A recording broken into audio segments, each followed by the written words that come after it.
Hello, everyone. Welcome to the Bug Zero um, session on security and bug hunting. And also, uh, today marks the beginning of Global Entrepreneurship Week. I think, there are thousands of events happening around the world, in, I think, at least in 80 plus countries, connecting millions of users. So, and then Bug Zero is very happy to be the corporate sponsor um, um, in GW Sri Lanka, with ICTA. Let me give you a very quick overview of what we are trying to achieve, and then what's the today's session is about, and then I will give the stage to very competent set of speakers, and then yeah, I hope you enjoy, and then. Um, So today's session is specifically targeting for high school students, or anyone right after high schools. There are four different sessions lined up today. The first session will be a pretty basic introduction to what is security. What does security mean to each everyone, and then I think we'll slowly go into, to introduce what is bug hunting. If you want to be a bug hunter, how exactly, what are the things that you should know, what are the things that you can learn. And then there'll be specific use cases that we'll be presenting. And then there'll be a session on, I mean, this is um, we are explaining about what is cybersecurity. So you could one could use this knowledge for both good and bad. And then there will be a very specific session on explaining, how you should stay on the good side of it, and then be a responsible citizen, and then without getting into any legal problems. As I said, today's session is for high school student, but anyone is welcome. There is no age restrictions, there is no gender restrictions, there is no geographical restriction to learn what is security, or what does it entails. Tomorrow we'll be talking about specifically targeting undergraduate students, and on Wednesday, we'll be talking about how startups should embrace security. What does it entail? And then specifically, we understand a lot of issues startups are facing, but we want to explain how Bug Zero can help them, both financially and then from resource perspective. And then Thursday, we are talking to people who are working tirelessly to sort of improve startup ecosystem across the world, how bug hunting can help them. And then yeah. Oh, um, yes, Kevin, I see you raised your hand. Also, and then finally, the stage is open to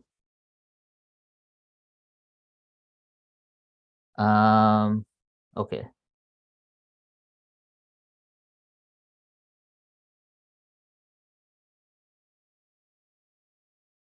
Nipun,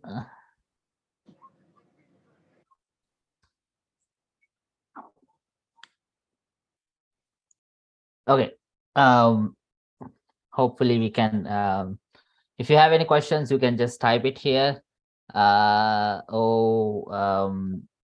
you know, do whatever to get the attention, and then you can ask the question. I think without any further delay, let me give you the stage to Vishwa.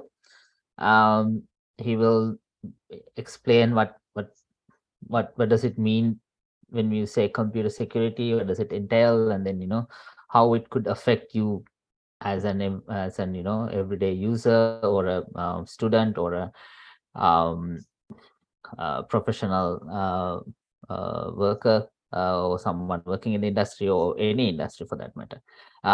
Vishwa, over to you. Thank you very much.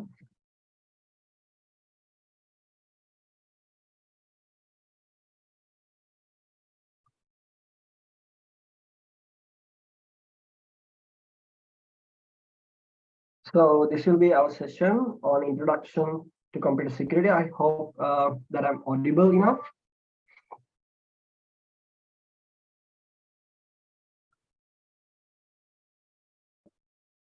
Yes, we can hear you, Vishwa.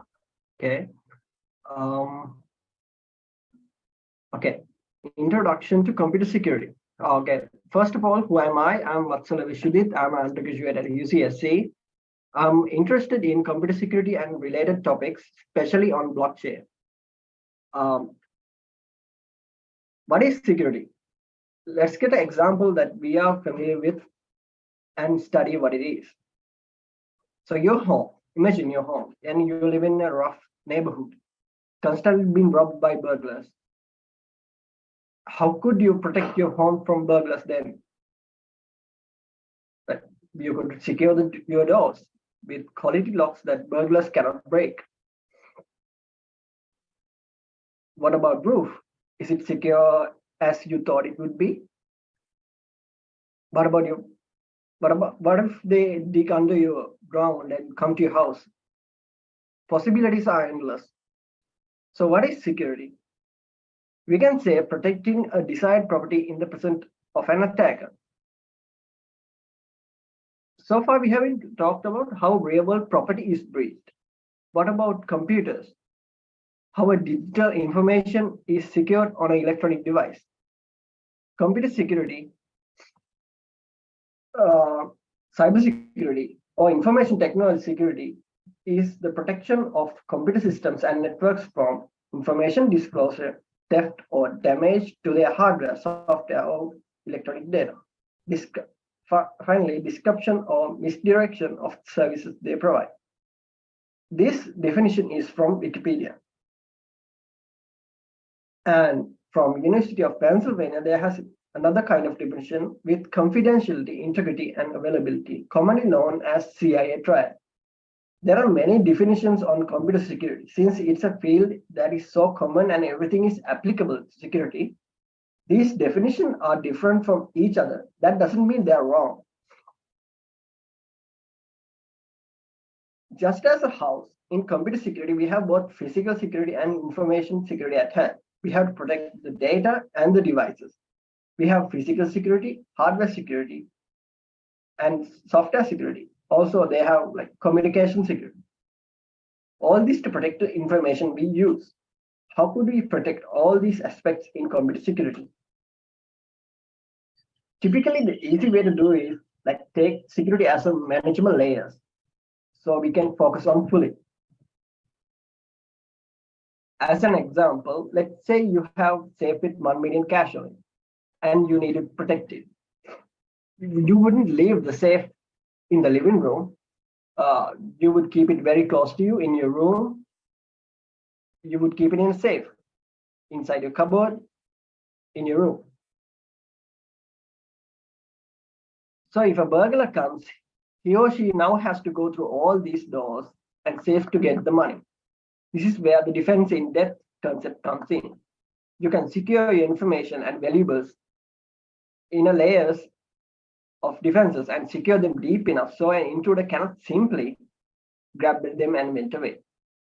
Also, if you are wise enough, you wouldn't keep all the keys to the doors as in a single key ring. If you lose that single key ring, all your efforts go to waste. This is what happened in Uber hack recently in September. So in summary, this is what happened, right? Okay, now we all know like nowadays we can use at least two-factor authentication for our accounts.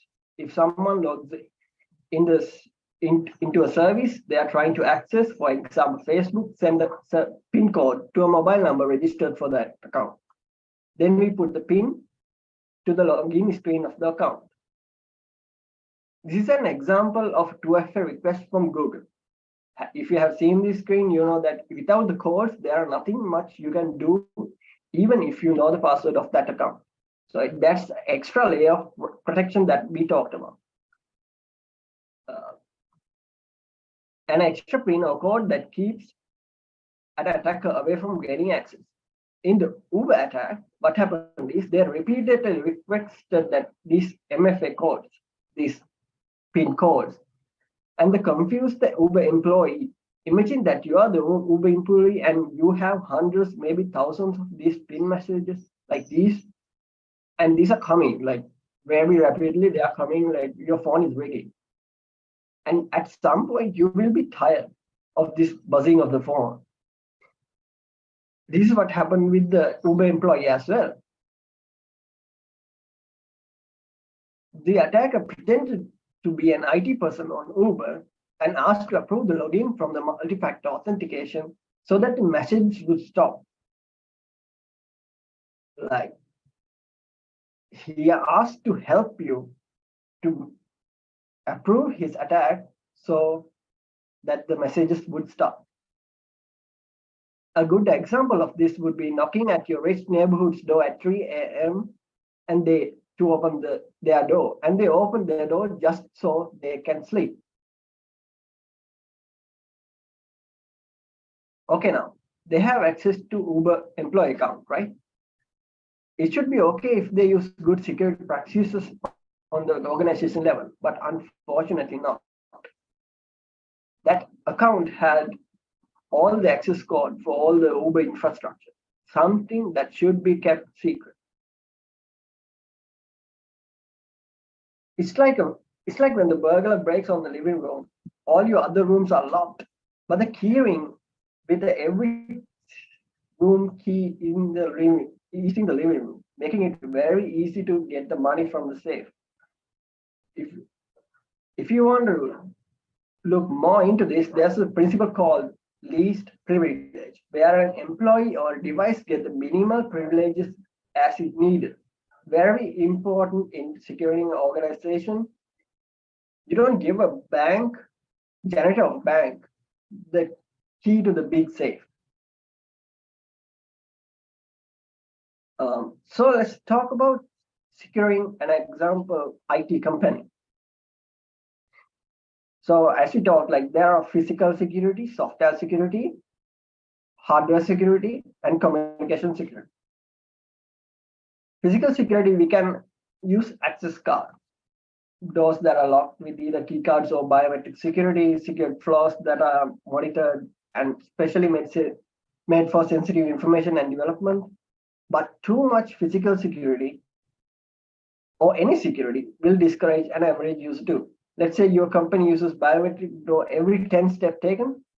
No one will come to that office again after the first day, and that security system will be waste of money.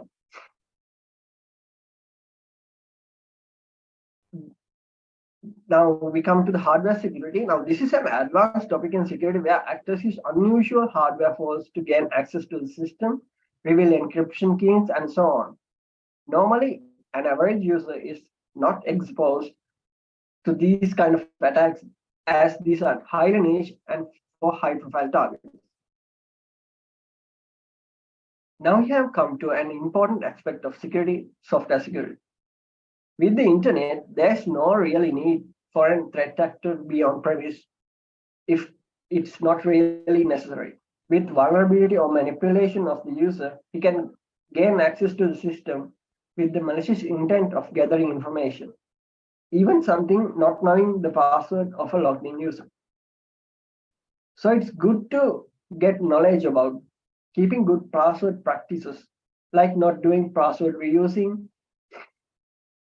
Reusing the password for every account is like keeping your every key in a single key, making if someone got an access to one account, chances are they will gain access to another accounts as well using the same password because of your bad password practice. And for better software security, update an OS and your regular software regularly to catch up with vulnerabilities, not installing shady software such as crack to keep integrity of the system. And if you're a developer in IT, you can help by creating secure software.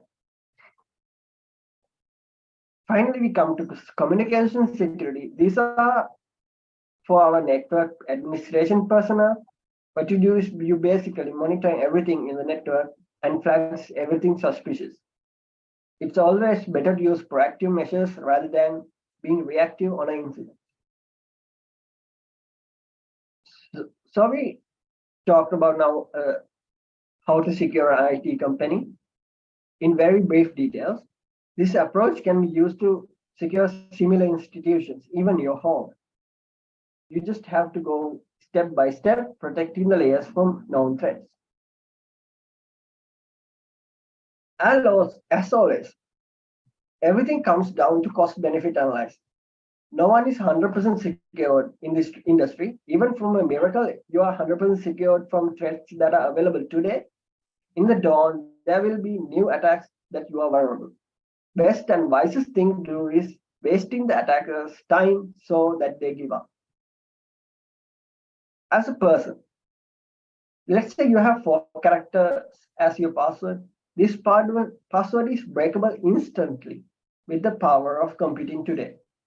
So as I said, what is the least time we can have to get an attacker give up on us? If you have 10 characters that are mixed with numbers, capitals, and simple letters, and also symbols, it would take 5 months to crack the password. If you use 11 characters, just one more, same as before with capitals, symbols, etc., it would take 34 years, a big time. Surely no one's tried to if you are already citizen. But here's the thing, security is relative. If you are an ordinary person and you don't have enemies, you are likely not to be hacked by anyone, even if you have 4 character password, because no attacker will be interested in you. But say you are a billionaire or a president of a country, even having a password that is breakable, if only they wait for 10 months, they will probably wait 10 months to get the password cracked because its value is dependent on the person or the company. Like after 10 months, you are a billionaire. Everyone would get it. So if you're a high-level person or a good company, better to take precautions because someone will see your valuable target at any given time. A company should protect themselves because in case of a breach, the costs are very high when a breach happens.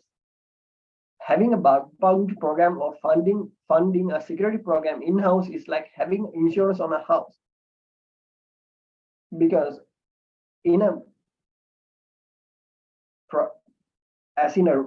not doing reactive measures, doing proactive is very cost effective.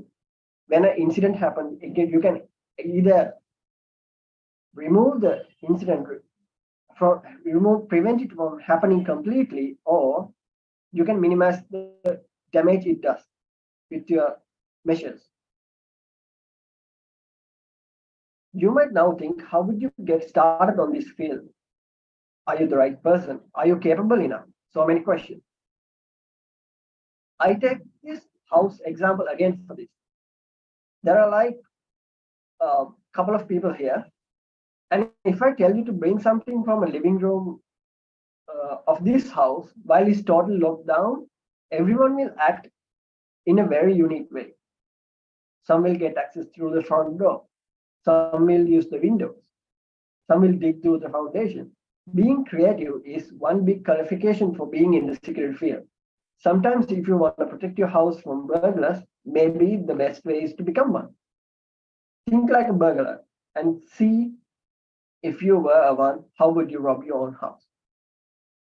Same logic applies for getting access to information in a system. Humans are creative species and we can't think and process gathered information, and we can act in a very different ways to get the same task done. This diversity is very important in this field. So what are the roles in computer security? We have a lot of roles in the computer security space. There are analysts and auditors. Those are entry-level positions. Penetration testers could be physical or digital or both. Like they would hire them for in-house operations. Security researcher, this is a role from academia and R&D departments in the industry. And a lot of vulnerabilities come from this because these persons try new things, different things, and find flaws that are in systems. Secure coding developer, if you are a developer making secure systems. Cybersecurity architect and cybersecurity consultants, the list goes on. And there's a special role called bug bounty hunters, where you test the vulnerability of an application, much like trying to gain access to a locked warehouse. Trying to find loophole in the application logic. This is a role where there's little to no prior knowledge is needed, but you have to be curious and eager to learn. No age restrictions are there. 10-year-olds do this and make good side income. There's actually full-time bug bounty hunters. So where would you learn to be a bug bounty hunter? Mostly it's a self-learning process, and there are a lot of online resources like YouTube, blogs, and Burbsuit Web Academy. There will be a separate talk on this later today. This boy discovered a flaw on Instagram that made $10,000 by reporting it to Facebook, the parent company of Instagram. So age is really not a problem. Where would you learn to be one? There are actually limitless resources to learn bug bounty from platforms like YouTube for free. Personally, I follow these channels on YouTube for learning to be a bug bounty hunter. The Cyber Mentor has interviews on other bug bounty hunters and share tips about bug hunting. Stoic also shares knowledge on bug bounty, partnering around with fellow bug bounty hunters. IPSEC shares vulnerability exploitation videos on training platforms like Hack the Box. Inside a PhD's more beginner-friendly channel, the content is really understandable. Also, follow on this channel and gather knowledge. We have our own YouTube channel, Bug Zero. This session will be uploaded, so make sure to check on that too. But only practice makes perfect. So you may ask where to get practice, learn, and make money. There are a lot of platforms out there. Bug Zero is a Sri Lankan bug bounty platform that you can learn and gain experience on. You can select a web application to test your skills and experience. Let me just again to where to learn. There are many training platforms. I would like to show you some of them. Like this is a Hack the Box platform. Like it has many vulnerable machines to practice your hacking skills and penetration skills. There are Windows machines and Linux machines, really good ones. Like you would make very good experience out of this. TryHelp.me is like beginner friendly, very much beginner friendly platform. You can choose a learning path. You can become a red teamer, introduction to cybersecurity, junior penetration tester, and also these are learning paths. You can like follow along the modules and gain experience. And we have also individual modules for each application, a tool we use in many our engagements. So if you want to learn Metasploit, there is one. If you want to learn NTAP, this will be like a foundation, the starting point to learn how much what is needed to get your step starting. So Web Security Academy is really good one from Portugal. This gives us, they have a product called Burbsuit, which is like a really good combinations of tools to get started on bug bounty hunting and stuff. Also, they have like this learning academy, which kind of like gives all the things necessary for web application hacking, which is really easy to start. And also, like, there's an outcome out of it. Like, there are many other computer security is not just web application security. There are many other parts as well, like mobile security, um, desktop application security, maybe like hardware security and all that. But web application security is like one of the easiest ways to start. So now that would be end of my presentation. Like, if you have any questions, I would like to take them now.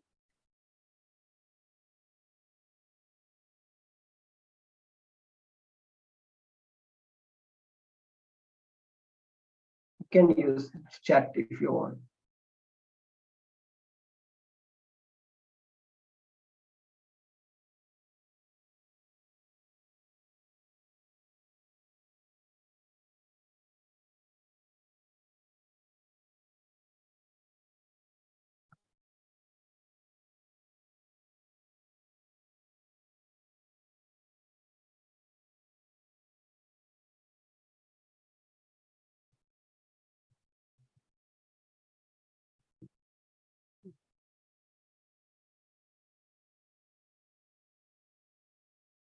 Okay, seems like there are no questions.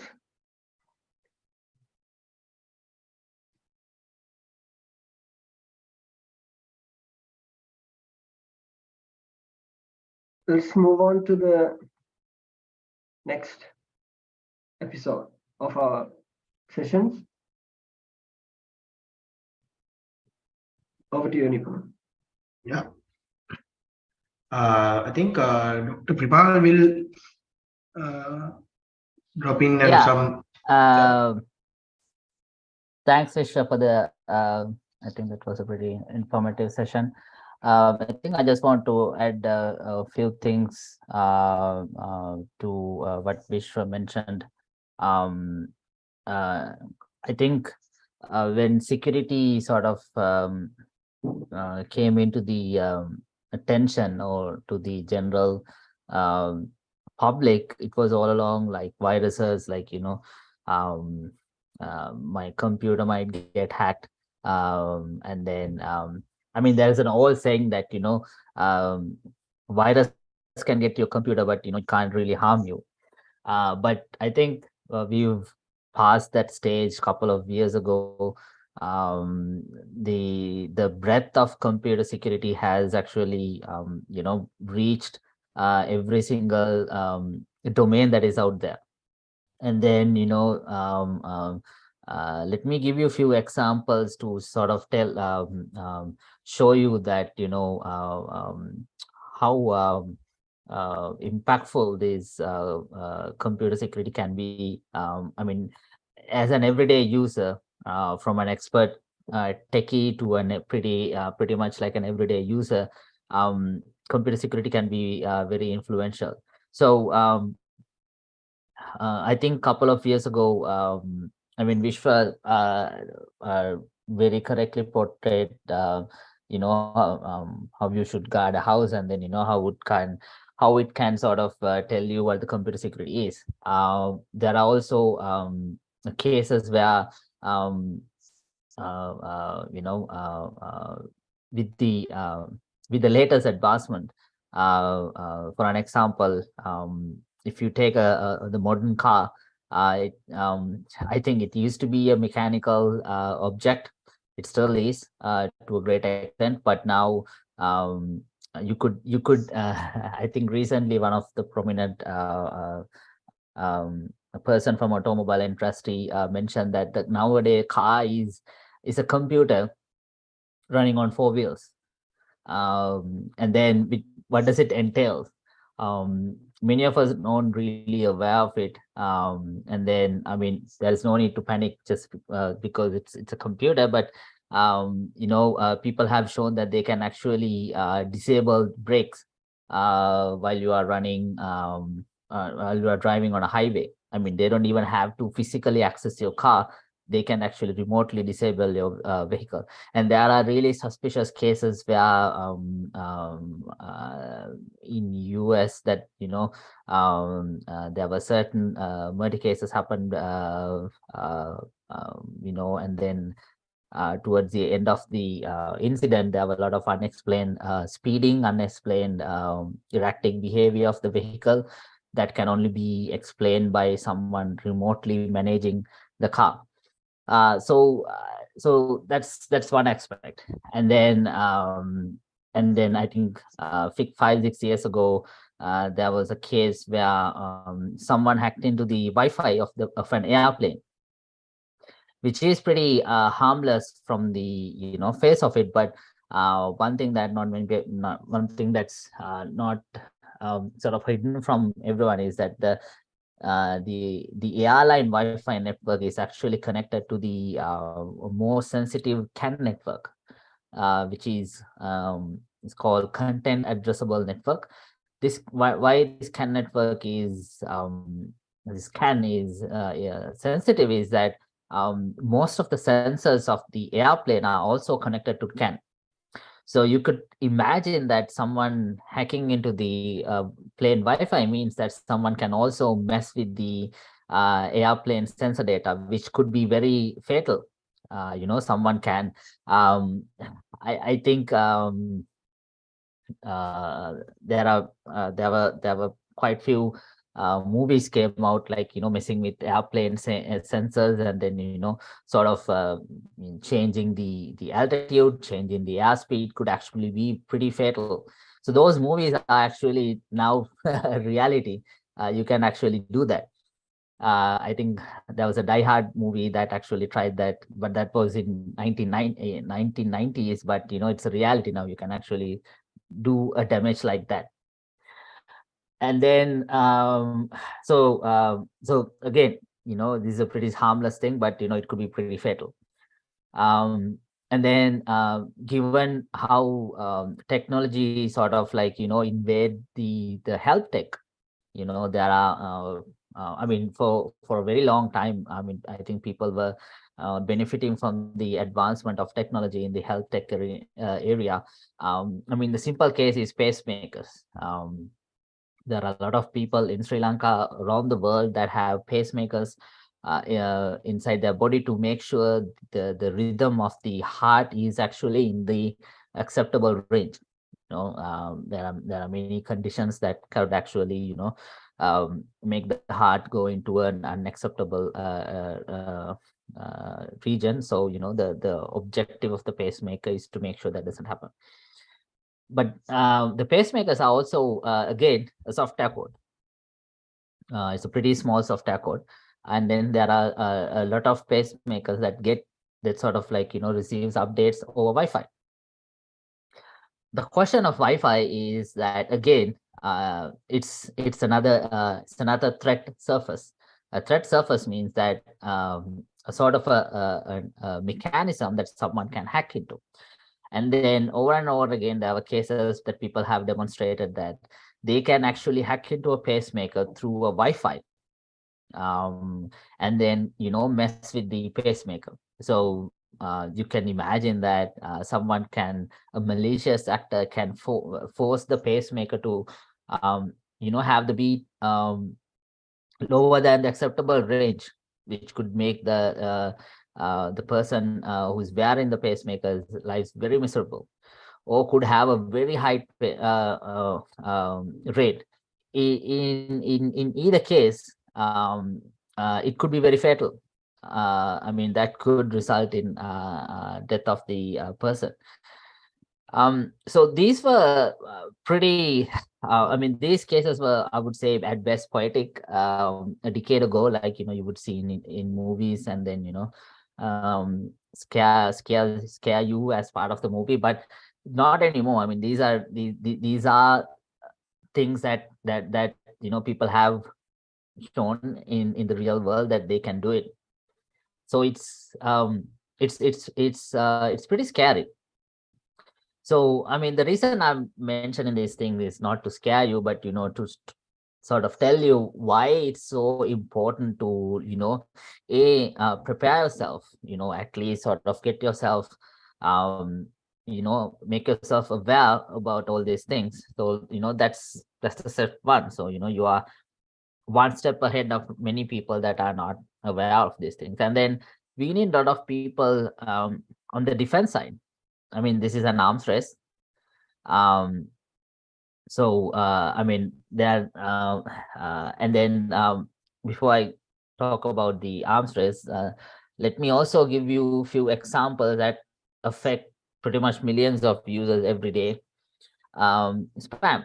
I mean, Gmail is doing a pretty good job that, filtering. I think most of the email providers are doing a pretty good job filtering the links that you shouldn't click.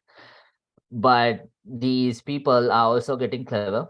I mean, they were always clever, but they are getting, smarter and smarter. And then there is a notion called spear phishing, which is a pretty customized email that even most of the advanced email filtering tools cannot detect. So there's a pretty good chance that you might actually get it.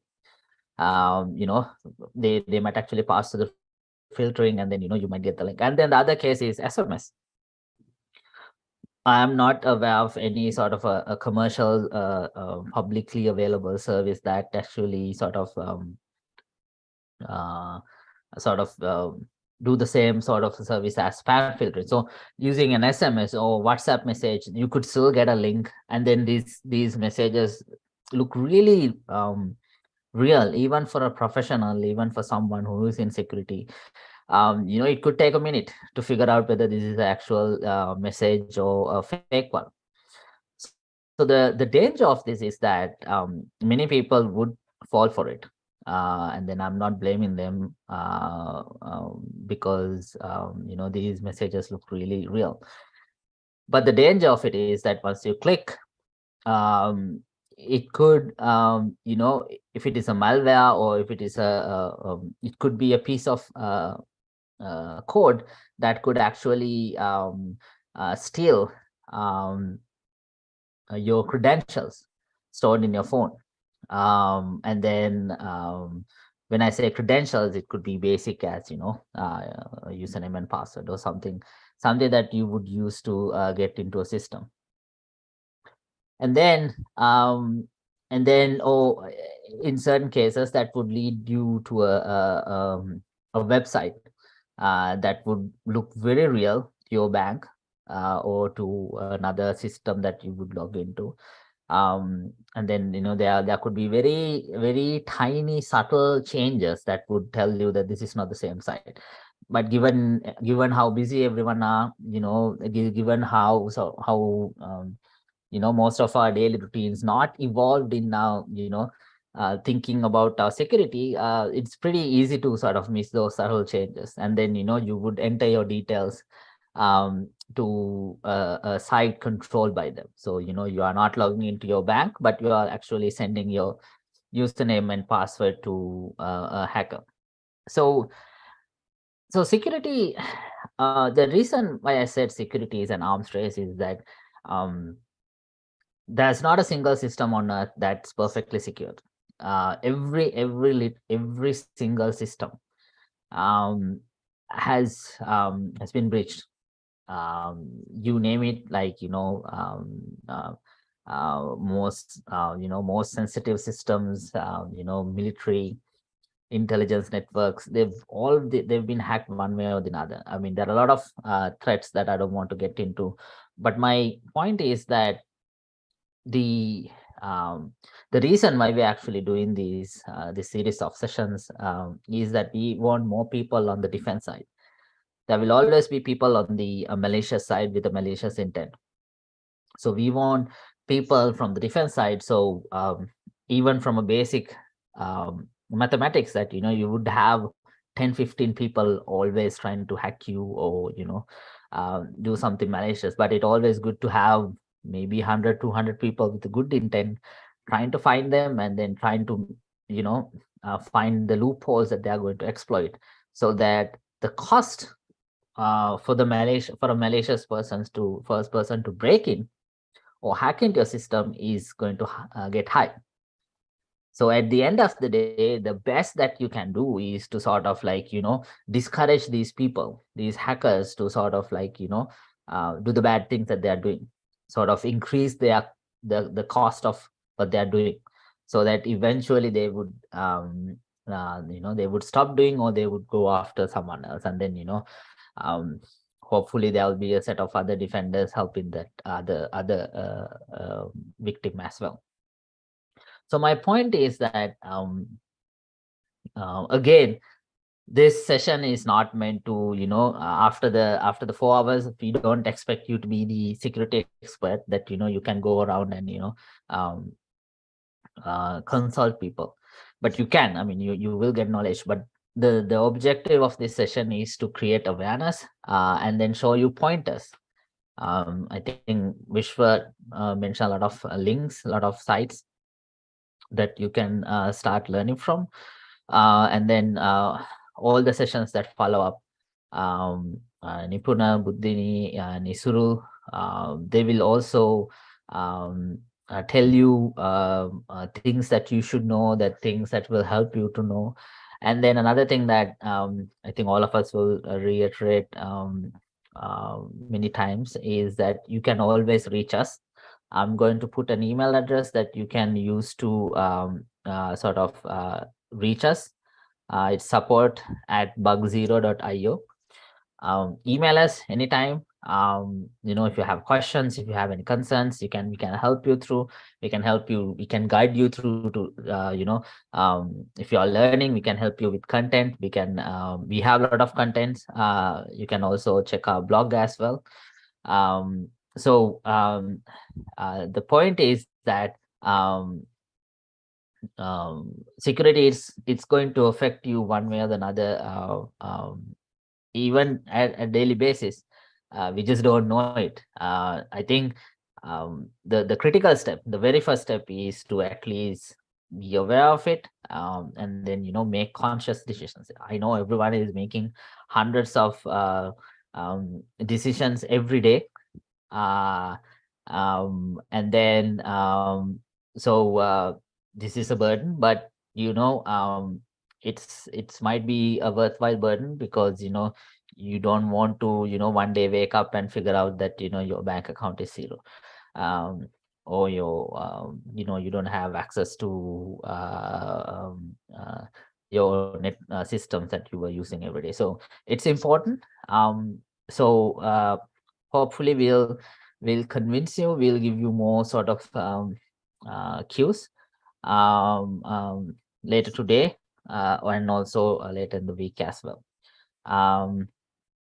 I think now Nipuna will go over our system, and then tell you how you can be a bug hunter, and then also explain one of the things that I mentioned, like how could someone steal your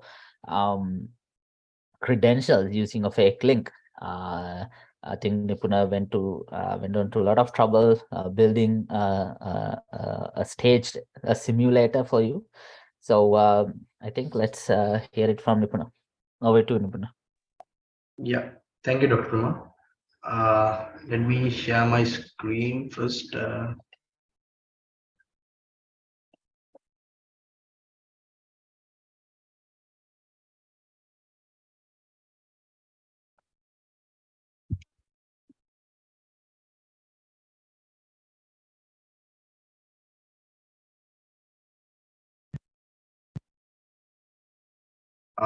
Is the screen visible?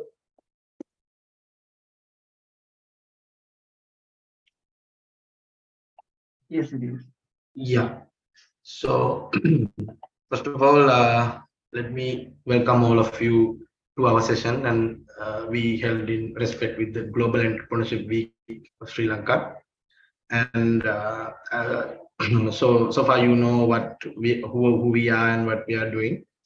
So in my session, I will be working towards this. First, I will show a demonstration of our platform Bug Zero, and then I will show you a simulation or a demonstration of how to hack a web application, and then I will be showing some like how to be secure in the internet while browsing internet. So first, in my Bug Zero demo, I will be showing you registration, viewing programs, and what is a program policy, zero feed, and how to submit a vulnerability report. And then I will show you to move on that.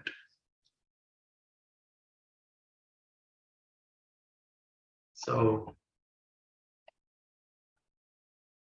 our website is bugzero.io. You can we will share the links as well. So first of all, since you are going to be joining as a hacker, you can sign in to our platform as a hacker. All we need from you is your name, your handle. Handle means like your username you used in your. You can reuse your Facebook handle username or Twitter username, and we need your email. And since most of you are from Sri Lanka and there are other participants all around the world as well, so you can select your country, and we need your password.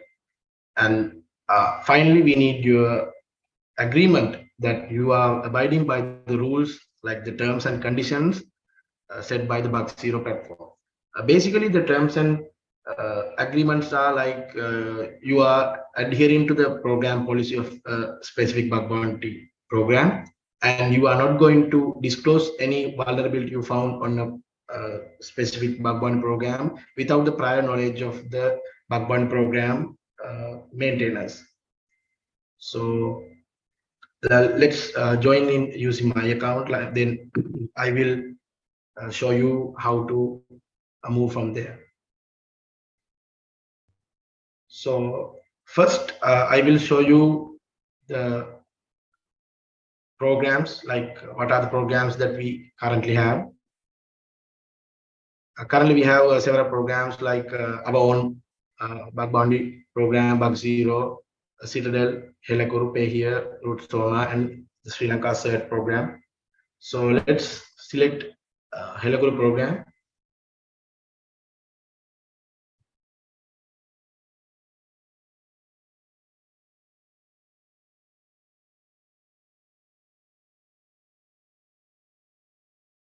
As you can see on the screen, this is what I mentioned as the program policy. And then what do we mean by program policy? So this is the basic agreement between the hacker and the program owner. So the organizer, the program organizer, like the organization, the user has mentioned that these are the things that a vulnerability hunter, bug bounty hunter can do, and these are the things that they shouldn't do.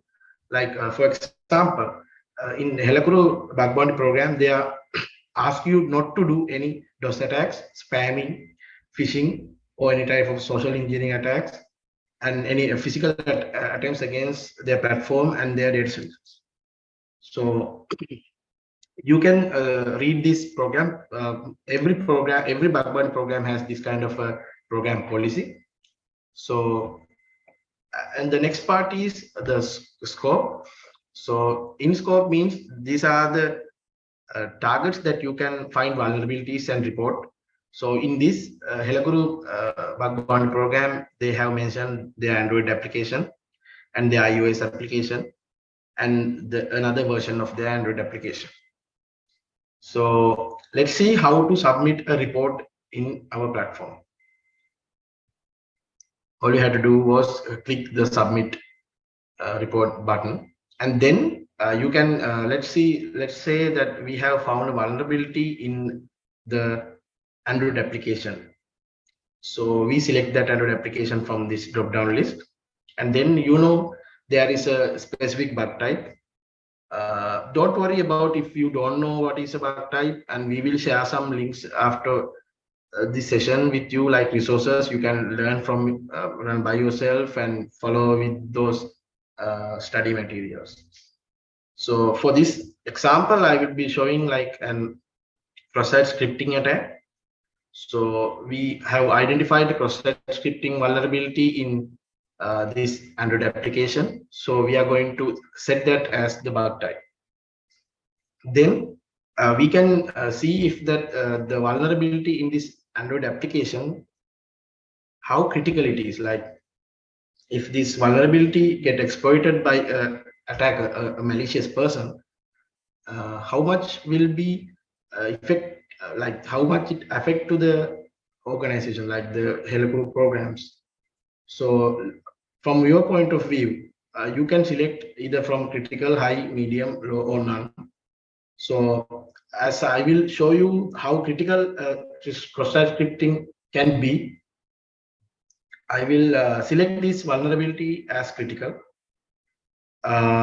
If you are like a veteran, like very knowledgeable about these vulnerabilities, or this in like an experienced person, you would know how to use a CVSS version 3 calculator, but you don't have to worry about that, because it's the same thing. If you select some of these of buttons, and then it will basically change this threat level into something like that. So either all you have to do is select a threat level from here, or you know more about this vulnerability, you can select these. So the next thing you have to do is adding a report title. Report title is very much similar like a subject in the email.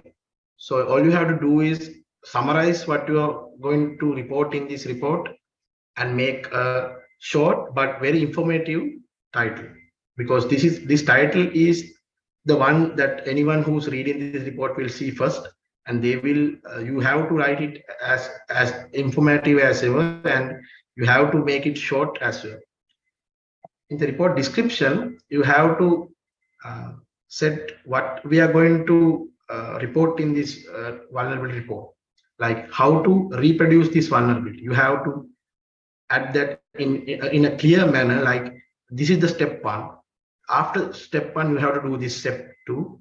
After step two, you have to do step three, and finally you will get the vulnerability. That's how we are going to reproduce the vulnerability. Why I am saying that you have to do this very exactly, because in your computer, in your own environment, you might get this vulnerability. I mean, you might get this. You might identify this vulnerability, but from our side, like since I'm a developer or a program owner, I don't know how to reproduce this vulnerability. So I need to follow the same exact methodology you tried to find this vulnerability, so that I can see the vulnerability myself. So that's why I say you have to add these steps very clearly. Finally, you can attach some references. In here you can in here we can attach files. So if you want to, you can use a Google Drive link or Mega link or some other platform, no problem with that. So in an attachment, we are usually adding something like a screenshot, a screen recording, the description. Then what we can do is, like we can describe the impact of this vulnerability, like what we are going to when we are finding the vulnerability, how effective it will be. Like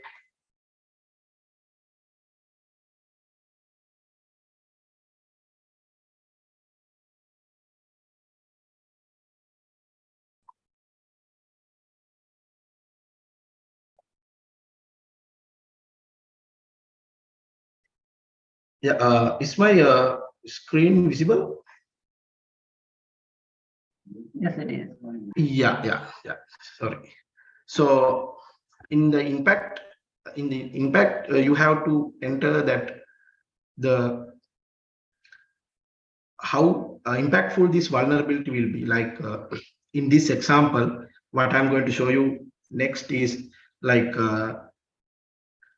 if there is a cross-site scripting vulnerability, then if that vulnerability is exploited, you can steal someone's password. So if a website has this vulnerability, it would be critical to this platform. So you have to mention that this vulnerability will be uh,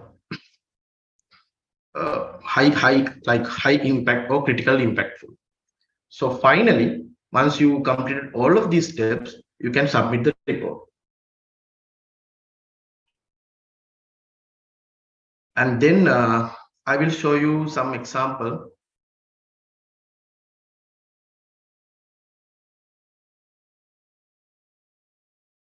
I think I will show you like a simple vulnerability report, like you can, yeah, let's see this vulnerability report.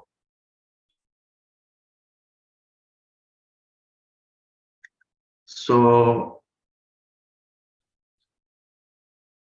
you can see that this title, so it's very simple, you know, from reading the report title, you know what is going to what you are going to find in this report. You are going to find a rate limit vulnerability in the forgot password page. So let's see what's in the report description. As I mentioned, the vulnerability report, the bug bounty hunter has reported the steps to reproduce the vulnerability. So you can see the step 1, you can see the step 2 and step 3, and finally the final step. And as I mentioned earlier, like we can see the attachments, and this vulnerability report is public, so anyone can read it. I will share this with you as well.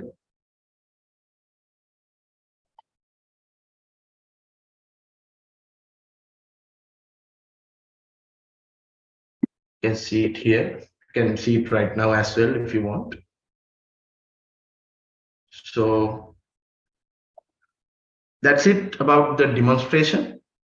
So let's move on to the things that you've been waiting for. Like we are going to use the knowledge, like something, a knowledge of a vulnerability in a platform, and we are going to exploit that vulnerability and obtain a password or an access token from a user.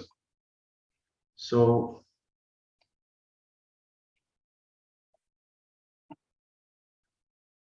in the basic steps of finding a vulnerability, or how an hacker thinks, is like when we are visiting a website, we are seeing this beautiful images, like images or text or something like what we are seeing. But when a hacker log into this website, so when they are visiting the web pages, they are not seeing what we are seeing. They are seeing what's underneath it, like underneath what is happening in this website. So we are going to see what's happening under some demo website, and they are going to find vulnerabilities. Like they are going to like do some specific steps. Like if I am using these specific steps, this video will be recorded and live streamed on YouTube. You can see it at your leisure time as well. So if you are doing it on your own time, you can also do it as yourself, because this methodology is reproducible and it should work. It must work for everyone at the same way. So I will be showing you how we are going to identify a specific vulnerability in a web application, and I will tell you what is an exploit, and I will tell you how to exploit a vulnerability. Like there can be different parts to exploit a vulnerability, like exploiting a vulnerability in a web application, and as well exploiting a vulnerability in a user as well, like what we are calling it as a social engineering attack or phishing. Things like we are using the users as well, not only the weakness in a system. So this is this is my my advice to you.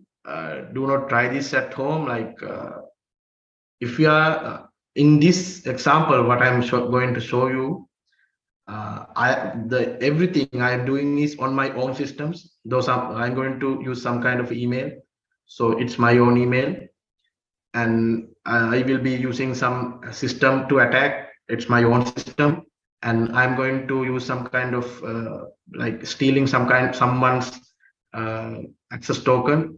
But that's my own access token, so I'm not stealing any. I'm stealing my own access token. So there's nothing like illegal doing here right now, because I'm doing this as a like an educational purpose. But if you are doing this on your own time, then like on your someone else's systems without their knowledge, then it's called hacking, and it's punishable by law. You will get in real big trouble. And like if you try to cover up your like try to hide your identification, but sometime in any like you will get caught. So do not try to use your knowledge in a bad way. That's like my general uh, message to all of you. So with that message, I will like go over the brief steps in identifying the vulnerability and exploiting the vulnerability. So the first step is pinpointing the vulnerability. Like we have to find where is the vulnerabilities, and then we have to write an exploit. Like when we are discussing about exploit means that we have to write some kind of code, like how to exploit this vulnerability, and we have to select a victim. A victim is me that who we are going to hack. So in this example, I am the hacker and I am the victim as well. And then we have to select a mode of communication. So in this example, I'm going to ask their password. They don't know that that I'm going to ask their password, but I'm going to ask their password. So in this example, the mode of communication is email. There can be other mode of communications, like you can ask someone's password in a telephone call as well, but hello, what's your, you can't ask hello, what's your password, but there are some ways to do that, but I'm not going to talk about that in this session. But in this example, I'm going to use email. And then once we follow these steps, now you have the victim's password. In this example, I will be stealing their access token, so it's better than the password. Then after you have their access token, it means you have the full control of the victim's account. And again, you have to like follow this thing, like you are a security researcher. Your first thing that should come to your mind is do no harm. You should not do not do any harm with your knowledge to other. And then finally, I will give you some kind of overview, like what have we learned today? What did we learn by listening to my talk and viewing my demonstration? So let's start this session. First of all, I will show you the vulnerable application that I have written. This is my vulnerable application. So I will be drawing some kind of a small sketch, like what we are going to do here. So we have this is the hacker. Wait, I think, yeah.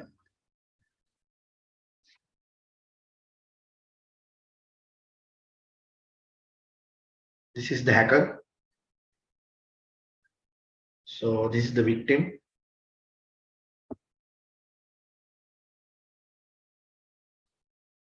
So you don't know, like first hacker doesn't know the victim, or victim doesn't know the hacker. So how we are going to connect these both people? When we are connecting these people, it's very simple. Like we use email as the mode of communication. So how we are going to find a victim's email, that's another story. Like I'm not going to talk about in this session, because there are many ways to do that. So in this example, I will use a temporary email, like, so there won't be any harm to anyone. So first step, we are going to, as a hacker, we are going to visit this vulnerable website.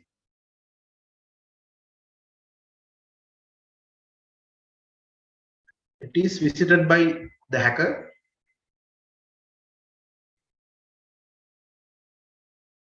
and it is visited by the victim as well. And you know that the victim is also using this vulnerable website. So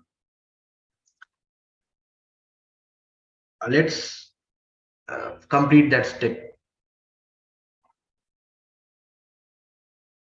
So let's sign in as hacker.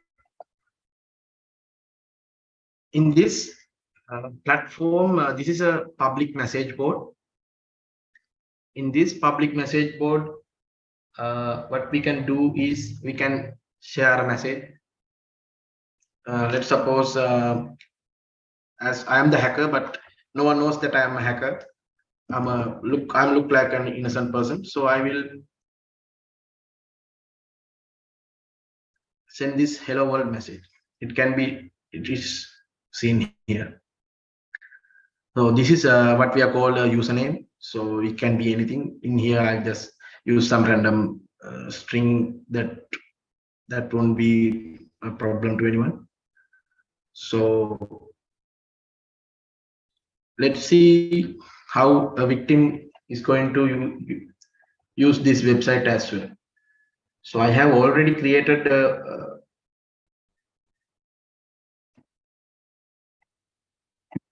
victim's information. So this is the victim's account. So he log into this platform as well. He sees someone has set a message as hello world.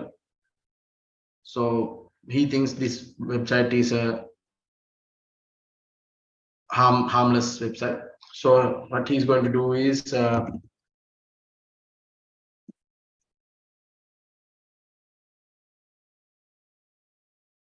so as the victim, I'm going to write this message. Hello, my name is Nipulan. So this is the first step. Like we are gathering information about this platform. So in the next step, what we are going to do is we are going to find a vulnerability in this platform.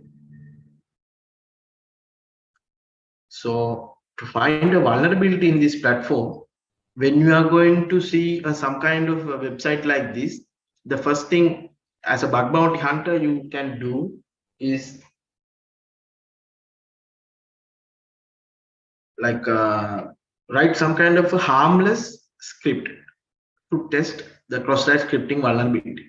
As I mentioned in the early of my session, that how to identify a cross-site scripting attack, the best way to do is write a simple script, like a harmless script, to identify if this vulnerability is in this platform or not. So this is a sample sample script that can use to check if the vulnerability is in this platform or not. So I'm going to share this information with you as well. So we are going to insert this information here, and we are going to submit it. As we suspected, there is a cross-site scripting vulnerability. What do we mean by cross-site scripting vulnerability? It means like when you enter some kind of input into a system, they are not going to pass this input, like sanitize this input to check whether this input has malicious content. They are not going to do it. They are going to just accept any kind of input. So in this vulnerability, now you know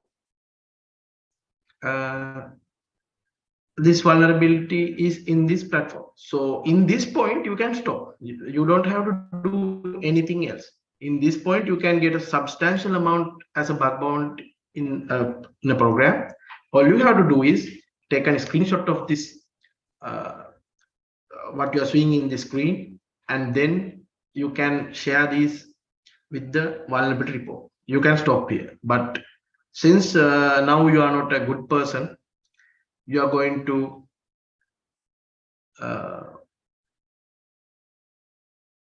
exploit this vulnerability. So as a hacker, you are going to see all the, like, explore all the avenues, like how to find to do the same thing via different ways. So what, as I am a hacker right now, I am going to do it as well. I'm going to explore all the avenues that we can see. So we are going to type different things in this input box and try what is happening. So like we can type like garbled words, numbers, something like that, and it's accepted. So suppose we are trying to use these multiple times. In a later session, our Isuru will show you that how to input this, how to automate this. Like in this, everything is done by myself, like manually. So it get tiresome. You will get bored of typing things into an input box. You can automate this. Isuru will tell you how to do that. For right now, I will do everything by hand. So let's try to add some emoji in this.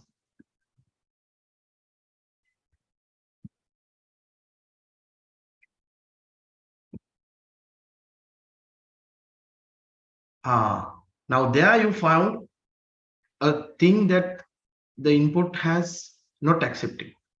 Your input is not accepting emojis. So they are going to show a error message as that we are not going to accept any emojis. We are going to see it multiple times, like what is happening under the hood, like what is going to what is the mechanism behind this vulnerability, as I mechanism behind this message. As I mentioned earlier, you are not going to be amazed by how beautiful this website is. As a hacker, you are going to be amazed how bad this website is written. You are going to see how the website is going to work under the hood. So for now, I will show you like how this website looks under the hood. Like it's going to look like this. This is what this website looked like actually. This is how the website looked like to a hacker. So in here you can see what is happening in the website that makes it beautiful. So if I try this several times, you can see something changes here quickly. You can try it several times. That now we have to check if something's happening in the URL as well. So in here, I to get the to make this quick, like without taking so much time, I have already written a Chrome extension to show you that that in fact something is changing in the URL as well. So let's see what is happening. Yeah. So what we can see is the email, the URL has contained this string. We are calling this a query string, a query param. So this is the query param and this is the query string. So let's see what is this. The message should not contain emojis. Let's see if this has any meaning in this website as well. Yes, the message should not contain emojis. So it means the developer who built this website has used this property called, like, using the URL query params to show a error message in the platform. So let's see if the developer has think about this vulnerability or not. Developer has like taken some kind of precaution to cover this vulnerability, like to fix this vulnerability. Let's use the same exploit, like this, the simple exploit, like very harmless exploit. Let's see if this cross-site scripting vulnerability is in this as well.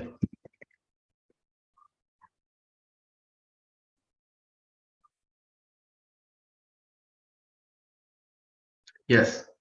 So what we can see here is that there are two ways to exploit the same vulnerability in this website. In one way, you can add a vulnerable exploit in the input box, or you can use the query param as a input as a vulnerable exploit. So in this example, we are going to use this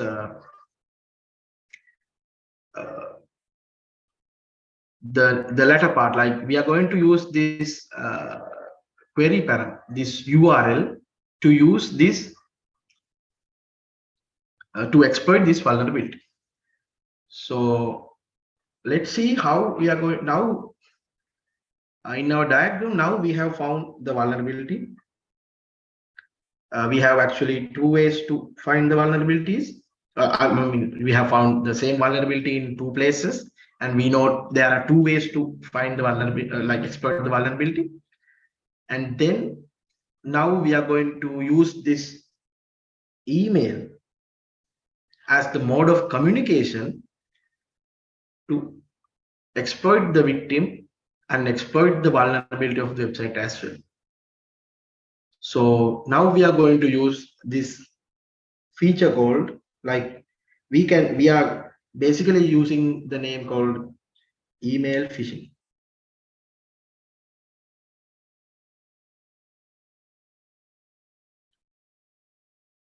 Or like scam, most of the scammers, or people who are going to exploit you using links, we are going to name them as phishing. Like we will show you how we are going to create an email to trick someone to give their password to us. So in this example, I'm going to use my own email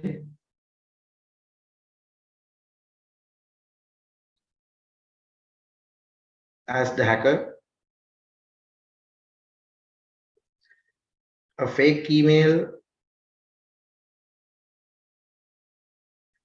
as the victim.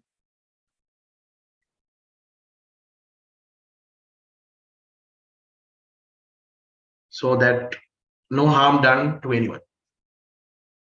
Remember always, if you are doing some kind of this testing or try to learn something like by yourself, there is no problem. If you are learning these things, you should know how to do these kind of things. But you have to make sure that you are going to use these on entirely your own platforms or entirely on your own systems. You must not do any kind of these attacks to a separate person or to separate entities like websites or their systems. So in this example, I will create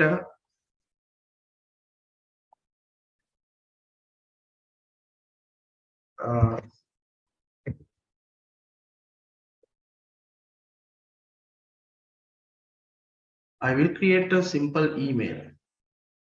let's see, I am in this example, I am the victim. So I love movies. So let's see how someone would exploit me. So let's suppose you are getting an email from Tom Cruise.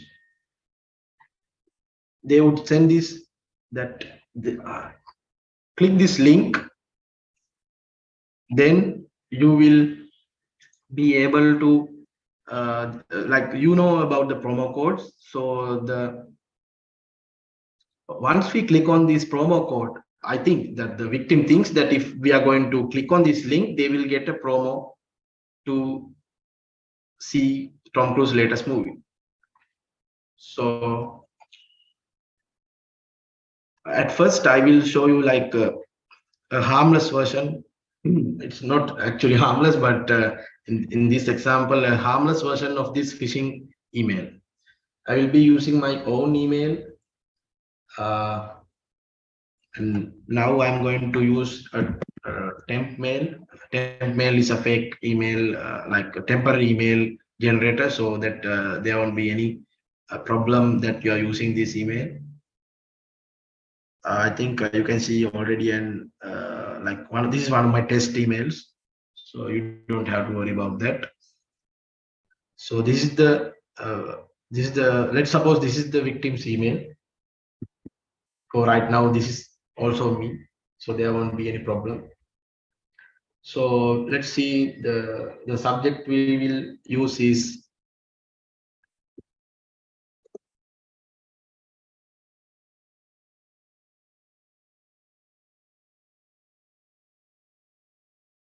and we will use this message.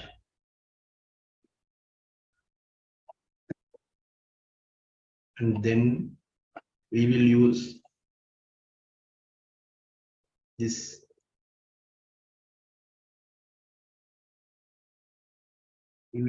string, and we will embed this exploit in the string, this URL string. So in this example, what we are going to do is, when the victim is going to click on this link, they will be redirected to their own account in this platform, and there will be a short pop-up saying hello world.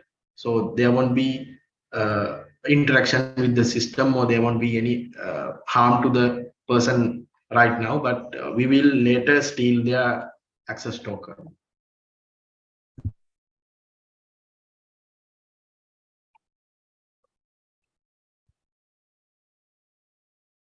Okay, I'm sending the email.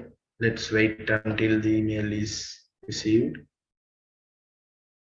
Let's hope this email receives.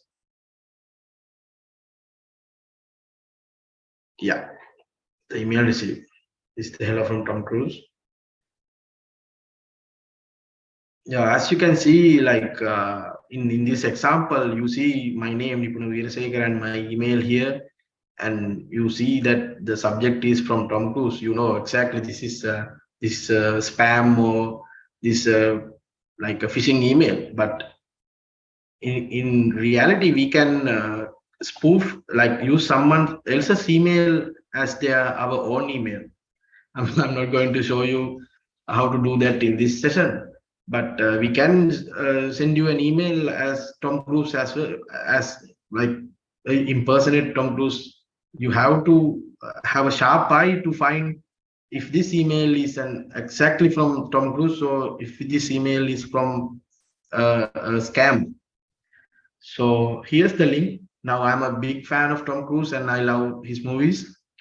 So I get a direct email from Tom Cruise, and then there's a promo code to see his movie. So I'm very excited. I'm happy. Now I click on this link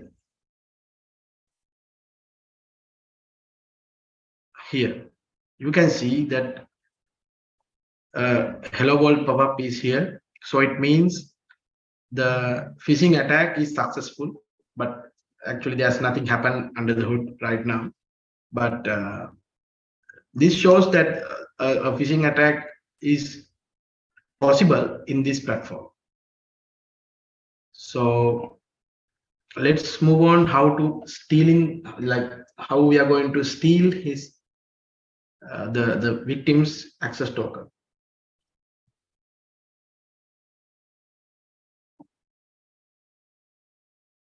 So first thing we are going to do is we are going to see how this website is working. Like I'm calling here like this the secrets, like the vault, like a vault, but it's an app, open book. You know, you can see what's in this website, like what are the things that are hidden here. So I'm not going to be like get any too much technical or too much in detail. So in here, like we will see, as I mentioned earlier, you can follow the tutorials that we are going to share with you to get a deep understanding about how we are going to use this knowledge from this application tab to identify vulnerabilities and exploit them. So in here, what I'm going to do is I'm going to find how the web application is storing the access token, like a way like some kind of a password. So how this platform is going to store this access token, and then we are going to use that knowledge to steal someone else's access token. Like in here, I'm not going to explain what is this, but in here we see that there's something called access token. This is how this platform is going to store access token to my account. We know that if this is the way that this website is storing the access token for me, we know it's exactly how it is going to be with the victim as well. So we are going to use that knowledge to exploit that vulnerability. So I think I have already written an exploit, how we are going to steal his or her access token. Here it is this is the exploit here. Like you don't have to worry about this right now, because you don't need to learn in-depth JavaScript to become a bug bounty hunter. All you had to learn was this line to get a substantial amount as a bug bounty. So you don't need to worry about this. But if you are enthusiastic about learning JavaScript or be a better hacker or be a better bug bounty hunter, you can learn it by yourself. There are many free resources on the internet as well. So what we are going to do in this line of code is we are going to steal someone else's access token, and we are going to send it to the hacker's own web server. Like I have written another web server to capture someone else's access token. So as I mentioned earlier, every system I'm using right now is my own web systems. I've written them from the scratch, like it's owned by me, so there won't be any kind of problem to someone else. So keep that in your mind as well. So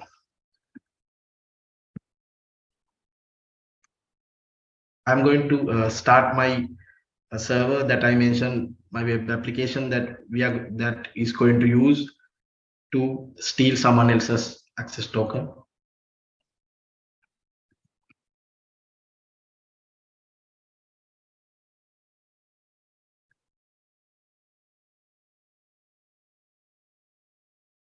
You don't have to actually worry about these things. Like you will learn once you get some understanding about web development. So what we're going to do is we are going to replace this small, like this simple email. Sorry, this simple link that we are used in the email in this a little bit complicated link. Because computers will this link looks complicated, but your computer will understand how to read this link, so there won't be any problem with that. So let's create another email to the victim.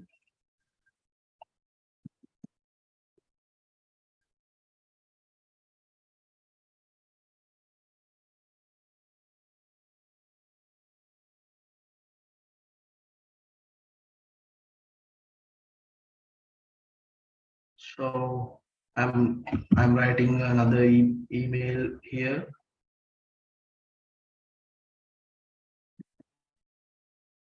To this email, subject will be promo.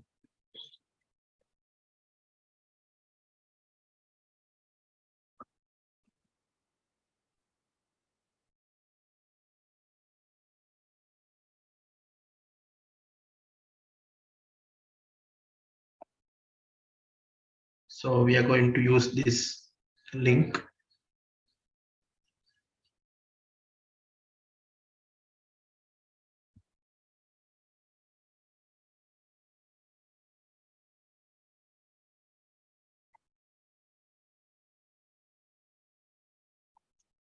So I have created the email. Now I am sending the email. Let's wait till the email reaches the victim's email box.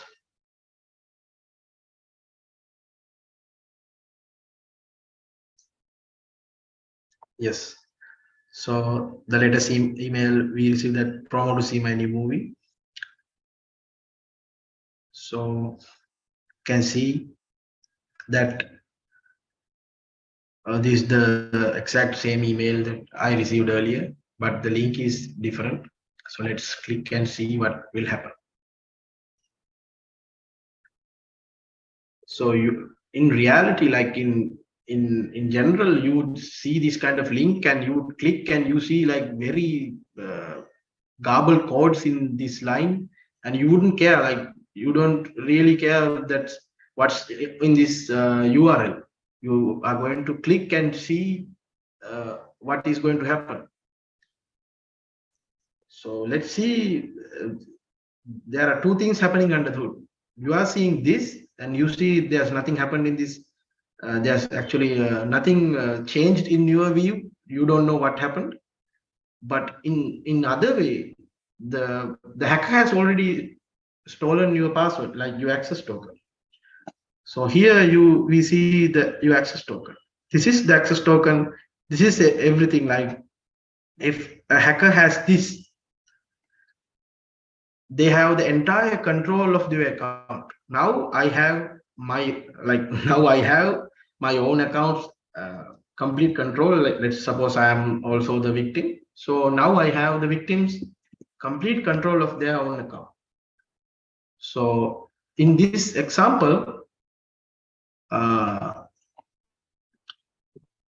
we uses this thing called JSON Web Token. You don't have to worry about that. You will learn once you learn some basic web development. Once you see some kind of a JSON Web Token, we call it JWT. You can use this website jwt.io to see what is inside this JSON Web Token. So here we see what is inside this web token. You can see that their user ID, as I mentioned, this is the username, and you can see the email as well. In here, I have logged in as user, so we know that this is the hacker's email as well.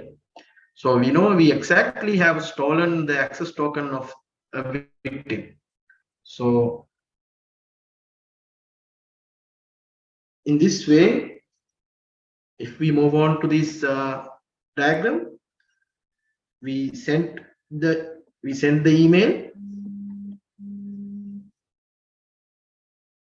The user has clicked the email link, and under the hood we have stolen the access token. So the whole cycle, the hacking cycle is completed. Now you know about victim, but victim doesn't know about you.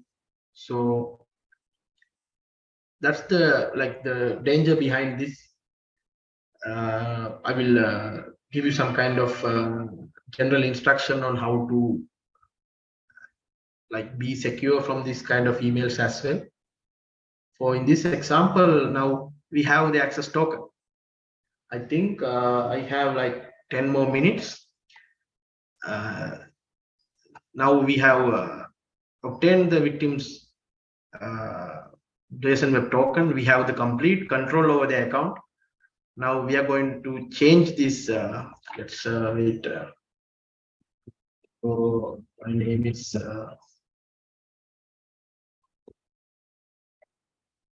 So I like bananas. So this the victim in the account, he has write a message. He says that he likes bananas.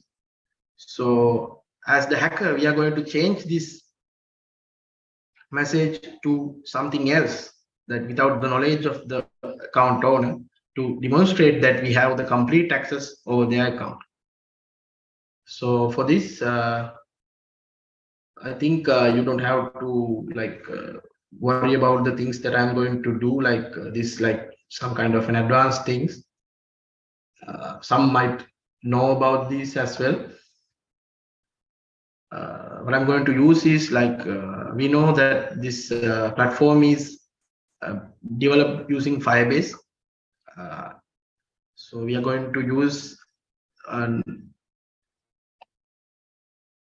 inbuilt function we are called as an API, and we are using an API call to exploit this vulnerability. We have already exploited the vulnerability, but now we are going to use the stolen access token to demonstrate that the power of the hacker. So in here, I'm going to get the user ID.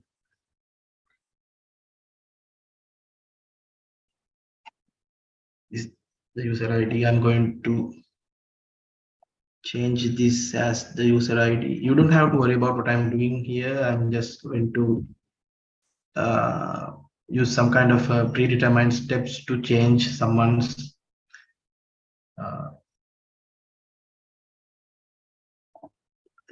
database entry from using the Firebase APIs.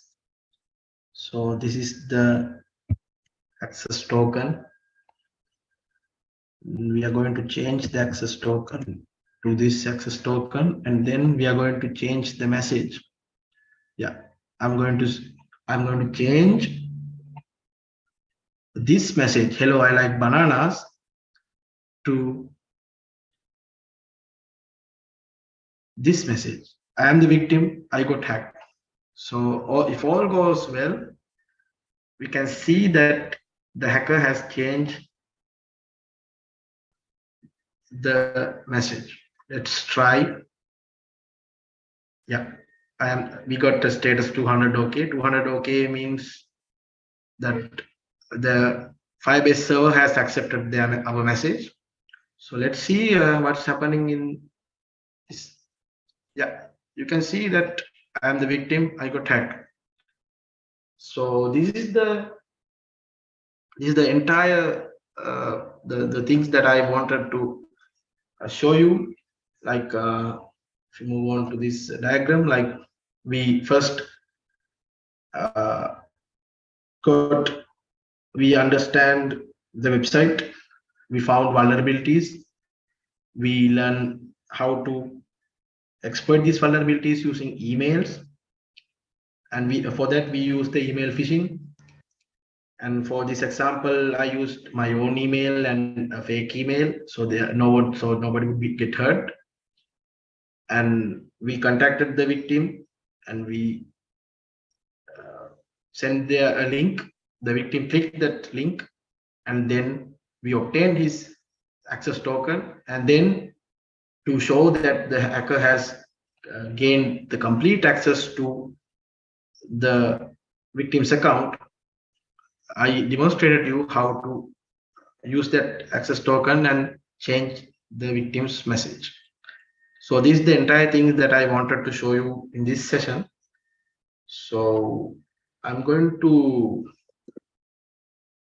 talk to you about the learned lessons right now. We have like 5 minutes. So what we are learning, what we've learned so far is that do not click links in the email if you don't know who the sender is. Like you get many emails from like every day. You should not click links because you shouldn't, you don't know what is going to happen by clicking a link. That's the first lesson we have learned. And the next lesson is when we are getting an email from someone that like someone we know as well, you should always check the email address. Like if we already know the email address, that would be no problem.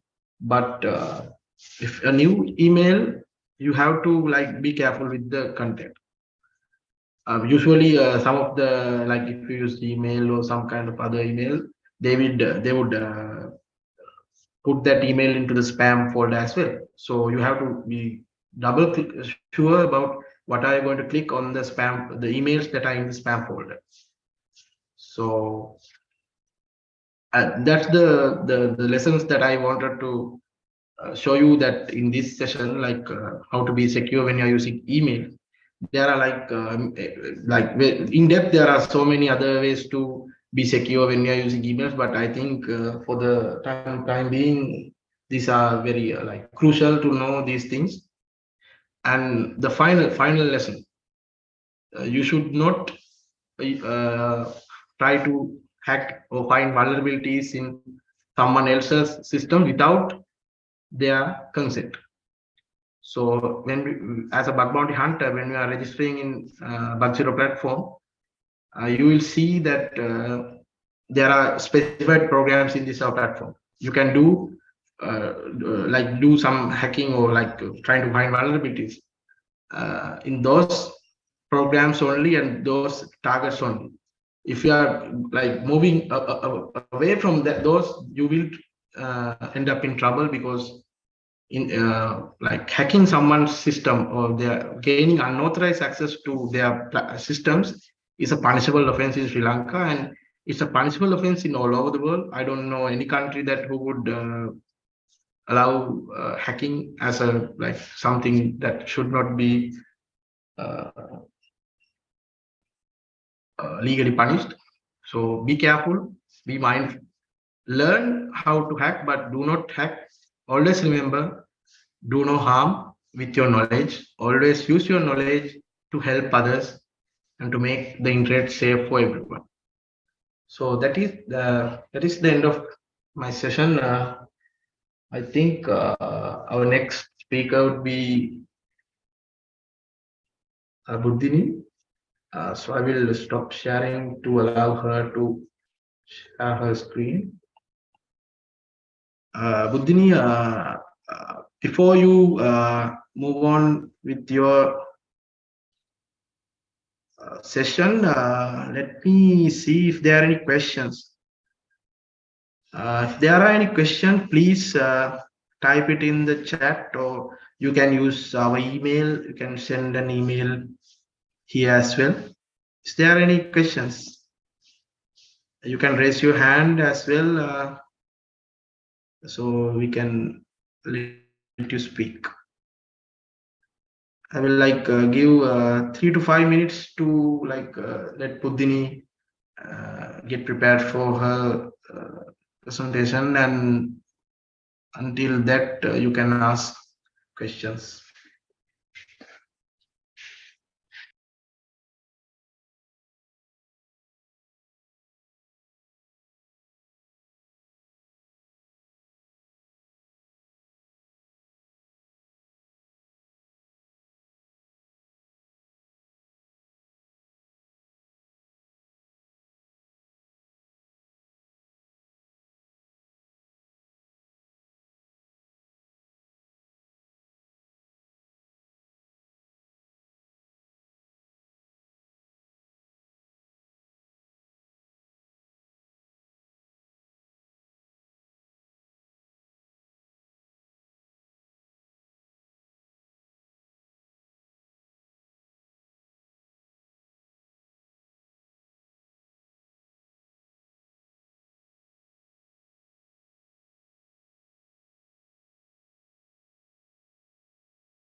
It seems like we don't have any questions for Nipuna. So I hope you can hear me. Yeah, we can hear you. Okay, so let me share my screen.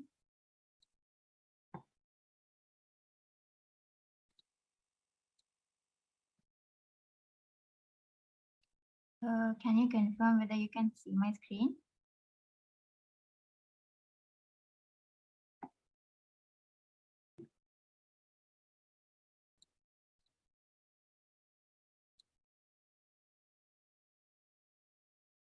Hello? Yeah, we can see your screen. Okay, so hi everyone. I'm Buddhini and I'm here to give you a little insight into gender diversity and myths in cybersecurity domain. So before we start, with your permission, I'm going to tell you a little bit about myself. I'm Buddhini Abhiratna and I'm a senior undergraduate at UCSC, meaning I'm in my fourth year at University of Columbus School of Computing. And I'm following a computer science degree. And I worked as a research intern at Scholar. And I'm the chairperson of IEEE Women in Engineering Student Branch Affinity Group of UCSC for the year 2022 and 2023. And my work interests include blockchain, social cybersecurity, and privacy. So yeah, that's about me. And let's move on to the content now. So now this is a very serious question. Where are the women in cybersecurity? Did you know that women only make up about 24% of the cybersecurity workforce? And now you might be thinking that 24 is a fairly good number, but here we are talking about the global workforce. And in Sri Lanka itself, it's far worse than this. But why? Why has it come to this? And another study has shown that 69% of women do not pursue a career in IT because they were unaware of the opportunities. So think about the things that you can do if you knew the opportunities that are available to you. So we are here today to make you aware that there are opportunities out there and you just have to lean in and grab them basically. So now let me ask you to do something. Can you just imagine a hacker? Picture a hacker that comes into your mind, and I hope you have enough time to do that now. So, does that person look like someone like this? No, right? She must be this person must be a front desk calling officer or a secretary maybe, or maybe she works as a princess. We don't know. And let's look at this other guy. Now, that one sure looks like a super genius hacker, right? But what if I tell you that this lady right here is a hacker who goes by the name Malware Unicorn?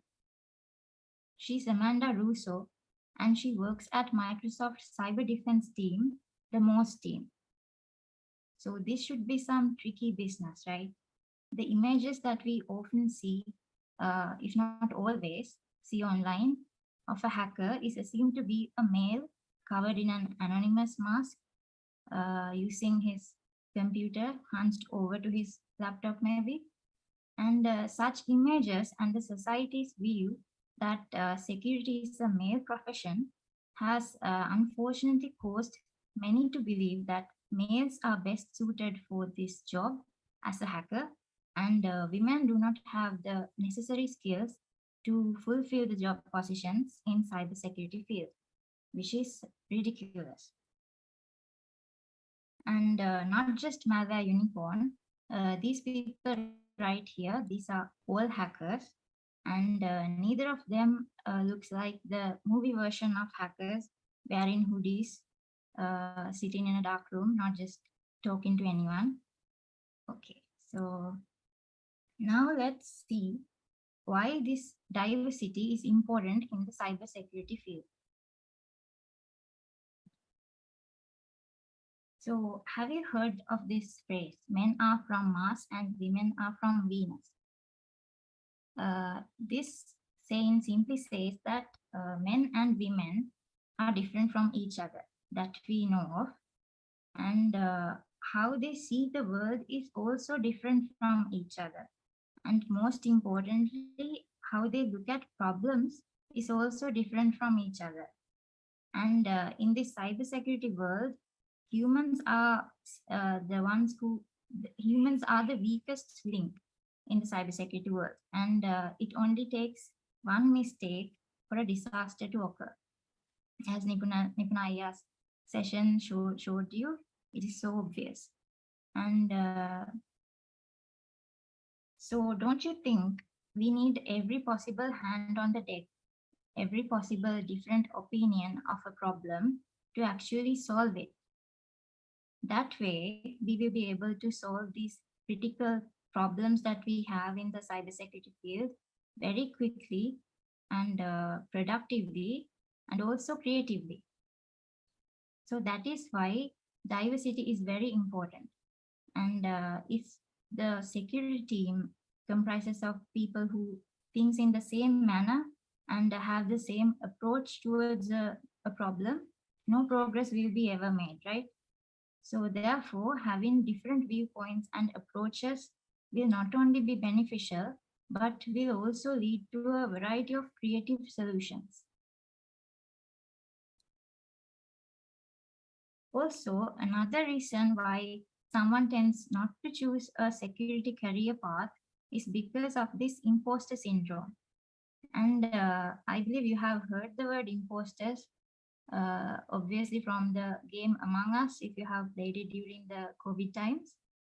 And but if you're hearing imposter syndrome for the first time, let me ask you about it this way.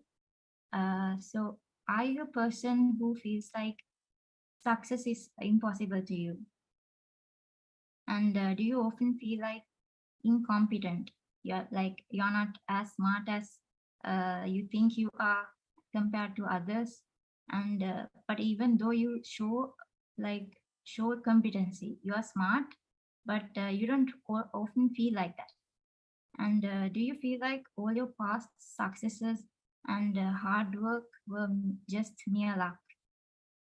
And if you are such a person, then you probably have imposter syndrome. But this is not a disease, so don't worry. Uh, this is an emotion that we sometimes feel in certain situations that we put ourselves into. And trust me, I too struggle with this.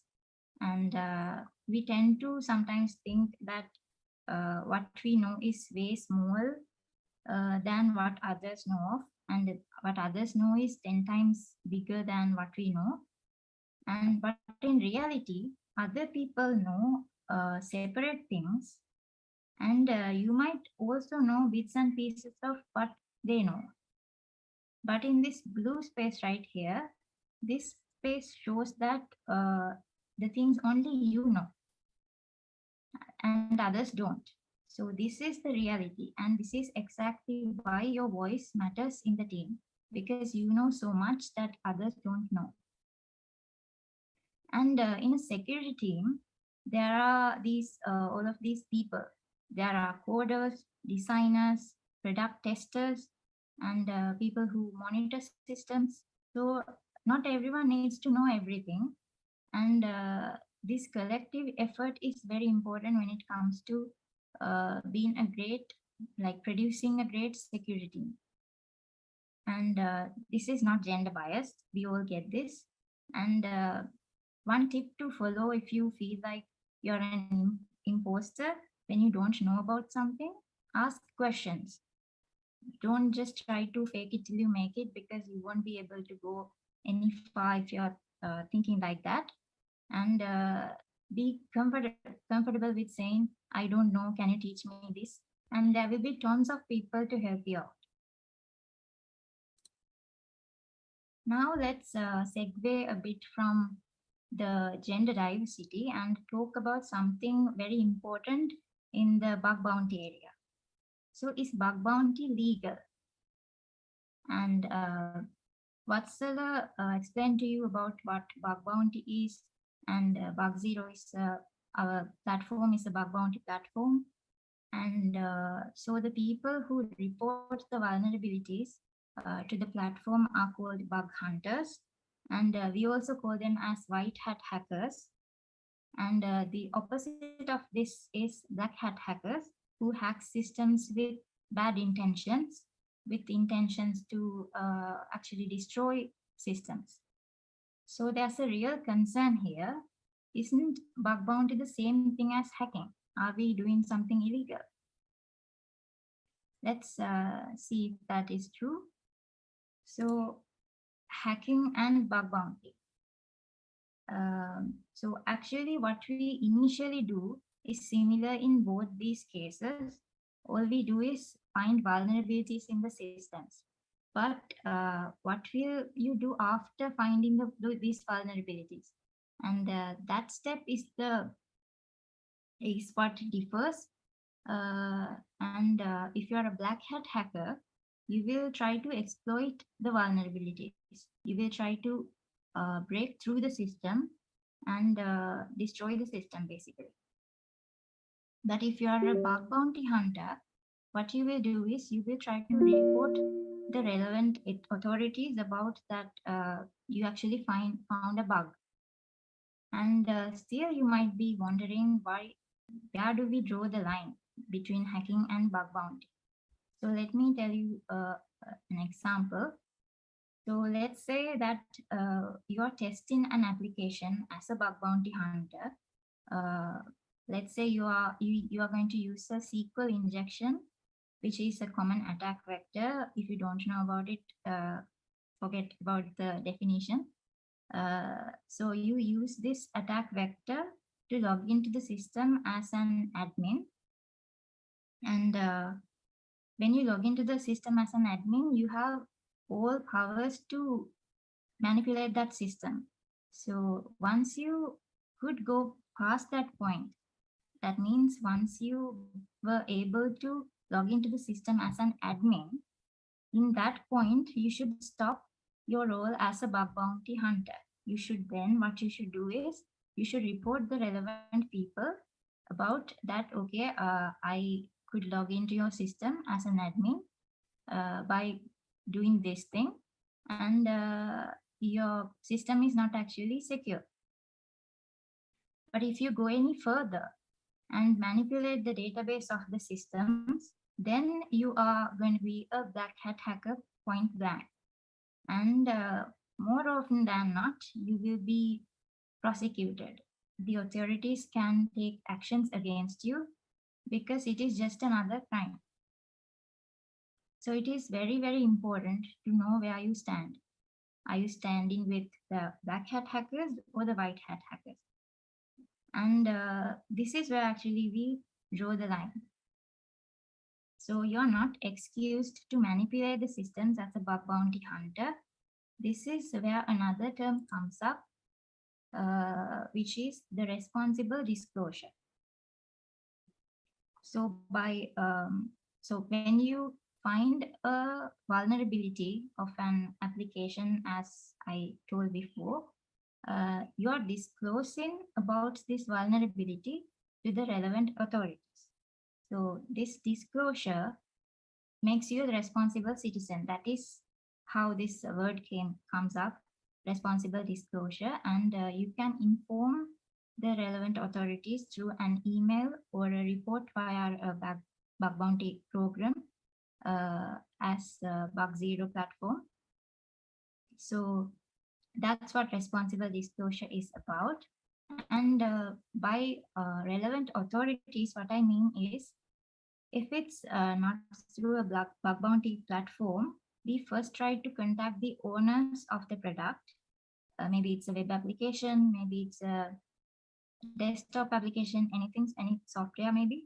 And if they didn't respond to you, you try to contact them and they didn't respond to you, you can always try to contact the CERT of the country. CERT in the sense, CERT stand for Computer Emergency Readiness Team. And in Sri Lanka, we have Sri Lanka CERT, which is the national authority responsible for reacting to these cyber attacks. And Also, they are responsible for strengthening the defenses against any potential future attacks. So that's about responsible disclosure. So back in April this year, I know if you can remember, but we saw a group of people who goes by the name Anonymous, not the international Anonymous, some group of people who wanted to appear as anonymous. They hacked into our poorly constructed government sites and disclosed our very own people's personal details. And I actually took this screenshot from Twitter. Maybe you have seen it before, maybe you haven't, but actually this happened. And this is a move of someone who has watched so many stereotypical hacker movies, don't you think so? But or were you someone who even rooted for these guys? Maybe you didn't think about it that way. For for these hackers and for some of you, it may seem heroic, but they didn't even know whose confidential details they were revealing to the general public. So there's an informal term we call these people, that is script kiddies. There are so many YouTube videos out there like this, website hacking in 6 minutes, that shows you how to hack anything in less than uh, 5 minutes, 10 minutes by using existing scripts and existing software. And you know nothing about them, what's inside them, right? And when you use these programs without even knowing how they actually work and what they do, you might be putting yourself in danger.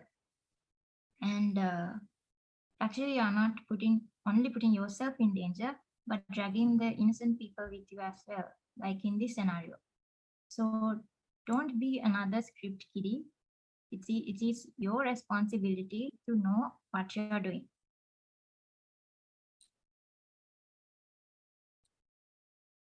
So, and if you abide by all these rules, which is not much, and keep hunting bugs, you can actually make a difference in the world.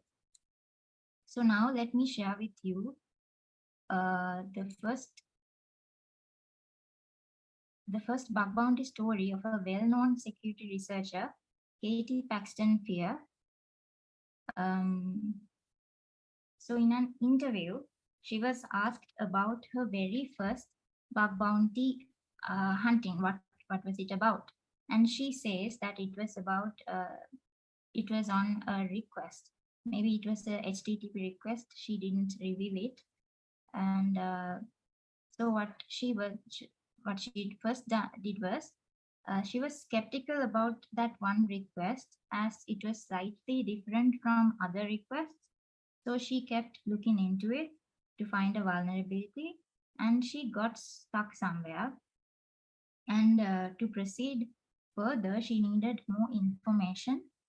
So she started testing the application for more bugs then, and found her second bug at the same time actually. And it was a price variable, and there were no validations done to the variable.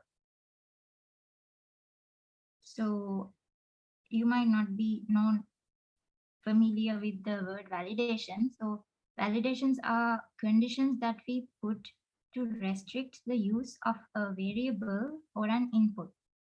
So for an example, think about a time you created an account, maybe say for Facebook, you created an account now. So there you had to create a password, right? So there were many conditions that should be satisfied for your password, right? The It must be at least 8 characters long and should have at least one capital letter, a number, so on and so forth. And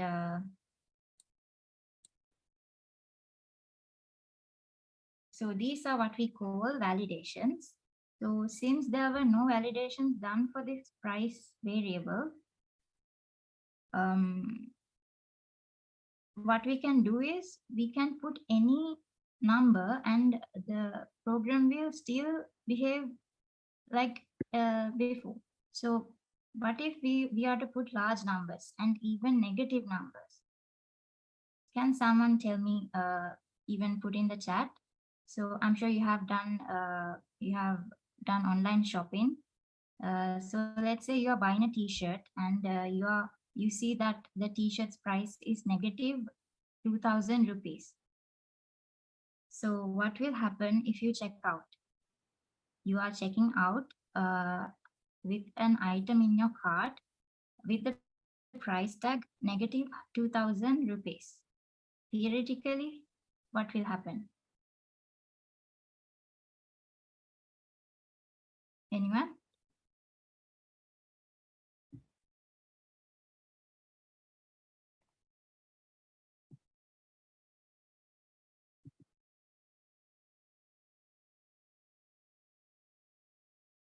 I hope you got the question.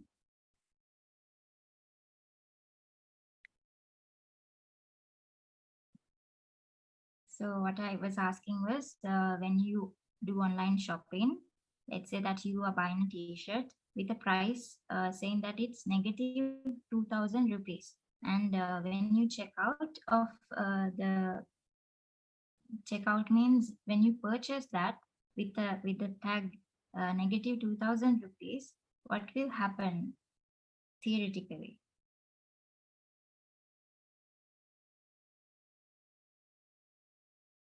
Okay, since no one is answering, I'll answer myself. So you will be actually paid 2000 rupees for buying that t-shirt from that store. And that's a huge problem. It's a big bug. So, and that's what Katie had found. And it's very, uh, it's a very big bug. And Katie, yeah, increase our balance amount. Yeah, that's what happens. We get paid for what we buy for, which is not the way that that it should have happened. So, and that's what Katie had found. And she says in that interview that it was pure joy what she felt when she submitted the report to the organization. So, isn't that so cool? Bug bounty hunting is an empowering and exciting role that you should definitely consider in your life. So don't let your imposter syndrome or any other syndrome stop you from giving this field a shot. So who should you look up to in this domain? The short answer is anyone whose work you are interested in. And if you are after A levels, there's a new social network that you should be introduced to, which is LinkedIn. It's a social network to build up your professional connections. So if you are interested in security, you should definitely follow cybersecurity experts in LinkedIn because they will be sharing interesting articles and their projects, what they are doing, their ongoing projects. And you can actually read about them, and polish your knowledge. And most of professionals are active in Twitter as well. And these ladies right here are security experts, and you might want to follow them on Twitter. I've listed their Twitter handles. I'll also try to put them on the chat now.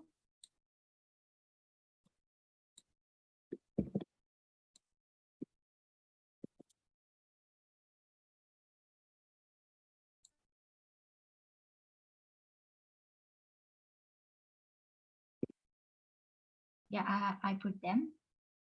So you can use these links to actually follow them.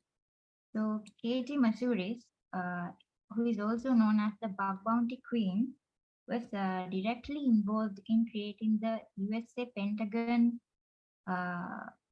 which was the first ever bug bounty program in the history of the US federal government. And actually, she's called the Bug Bounty Queen for that, for pioneering in bug bounty programs in US. She's also the founder and CEO of Luta Security, and she's also trying to close the gender pay gap in cybersecurity. Gender pay gap in the sense she's trying to achieve fair pay across all genders and races in the world, which is a very good thing. And then we have Leah Krishna. She was actually the global head of security and privacy of Google products, and she was also the chief information security officer at Twitter. She actually recently left Twitter, and then we have Heather Adkins, who is the vice president security engineering at Google, and then we have Adriana Porterfeld, who is one of the directors of engineering at Google. She's also working in the security team of Google Chrome, which we use every day. So, who says cybersecurity is not for women when these female leads in security are not only in the field, they're actually on top of their game. And these are only a few. I'm sure you can find more people by yourself. Let's move on. And some of these security leads create content on YouTube as well. And the best place to start following these security creators will be this site, securitycreators.video. And let me share the link to that as well.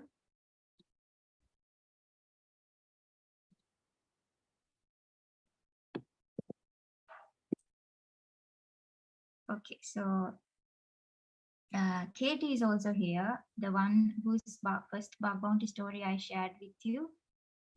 This is Katie, and so take your time and go through these people's content and subscribe to the people who make you interested, not intimidated, who makes you interested, and whose content makes you inspired.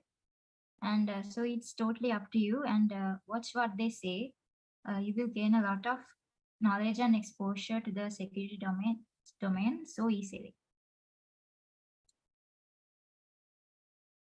So if you wish to learn more about bug bounty hunting and more about the security domain, you can subscribe to our YouTube channel for the sessions, and then also our Twitter handle where we share about our news about cybersecurity world, and also we share reading materials for you to read. So keep in touch with Bug Zero. And not only that, not only through bug bounty hunting, you have also a chance to join us as a blog writer as well. And considering your quality writing, you can actually get paid. So if you are interested, you can refer to this post that I will run the chat right now.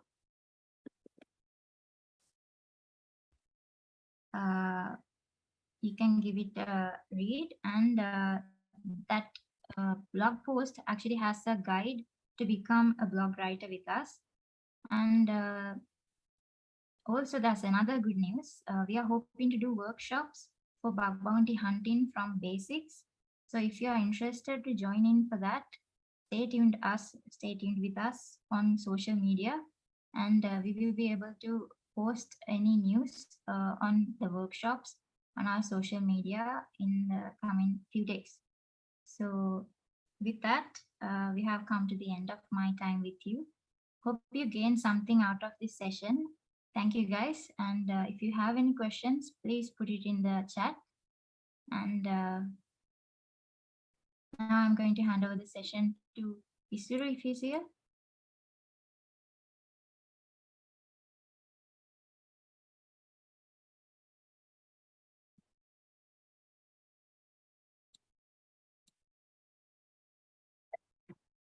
Yeah, I think until we can ready for the next presentation, if there are any questions, you can ask, and we can give like 5 to 10 minutes to get ready for the next speaker.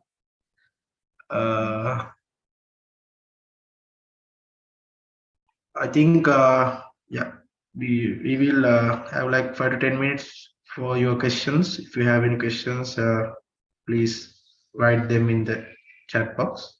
We will get back to you.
Taking questions so far.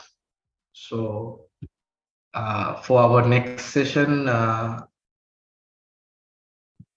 we were planned to include a live hands-on session with our Isuru, but unfortunately, he's having some kind of power failure and he's having some trouble there. Then as bug zero, like we always have a plan B, so no worries from our side. So we are going to show you an exact a recording, like a previous recording, that which is the same thing that Isuru will be Isuru was supposed to do today. So we apologize for the he's not presenting this live, but we guarantee you that it's the same thing that he was supposed to do, and you will get a lot of information from this session as well. So I will be sharing my screen, and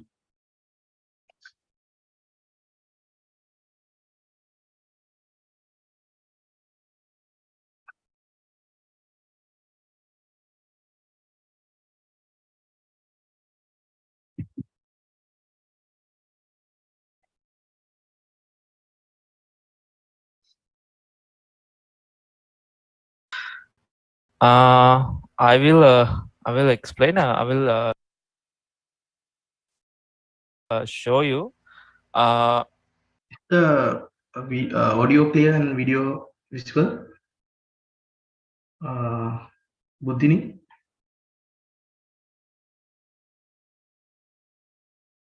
Yes, yes, it's clear. Yeah, sure. So I will mute myself and play his recording. If anyone has questions, they can put that in the chat box as well.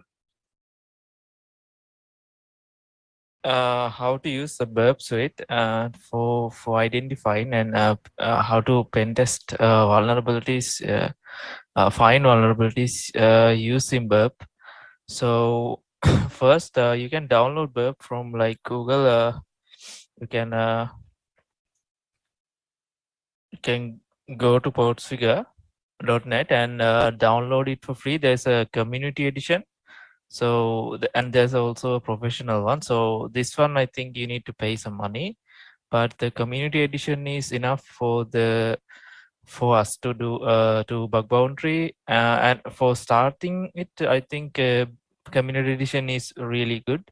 And yeah, so if you want to like go more advanced into it, and then you can buy the professional one. I don't think actually it's necessary. You can do everything in the community edition as well. So the professional one will help you to like automate things more. So yeah. So after you got it, and you can install it just as a normal software, then you get into this screen. So when you like got it, I'll also show you how to get the thing. So yeah, so here you can just select a temporary project and leave all these as default.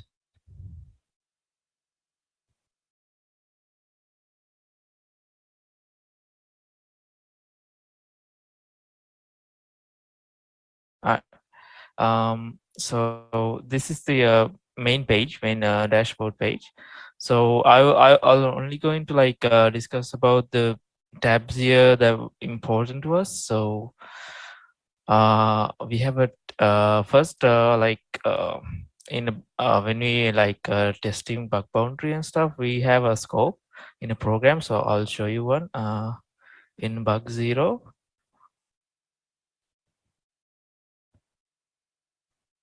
So if I go to programs here,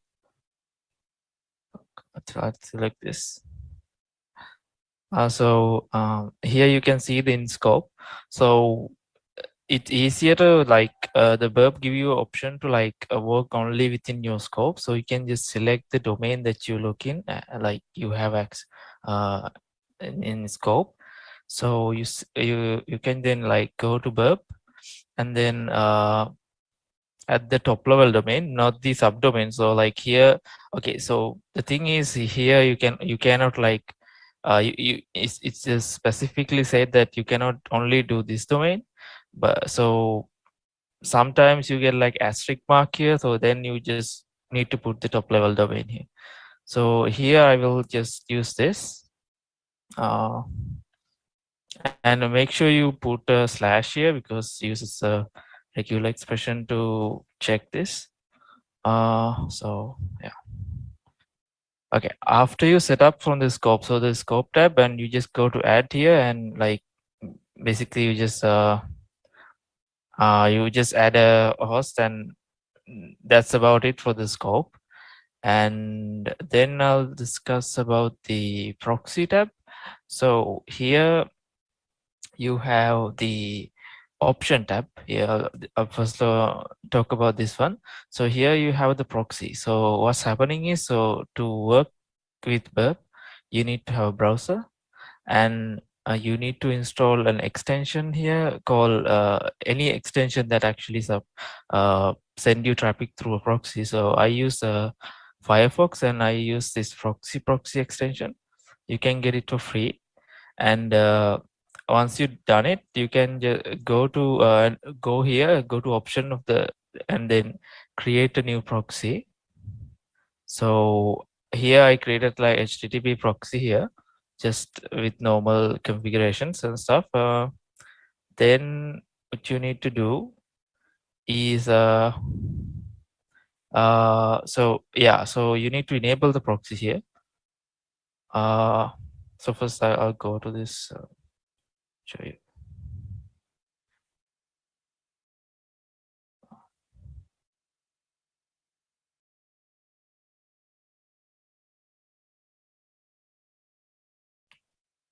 All right. So yeah. Now let's go back to Burp. So you can test this working by going to this HTTP history tab under the proxy. So if the traffic is here showing, then you know that okay, it's working. So after that, you what you need to do is I'll show you the tabs first. So here's a call intercept.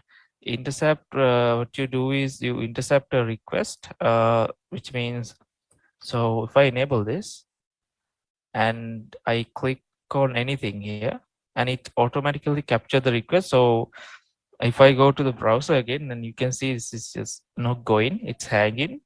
And because this Burp is capture the request without sending it to the server. So here I can modify the request the way that I want, and then send it back. And then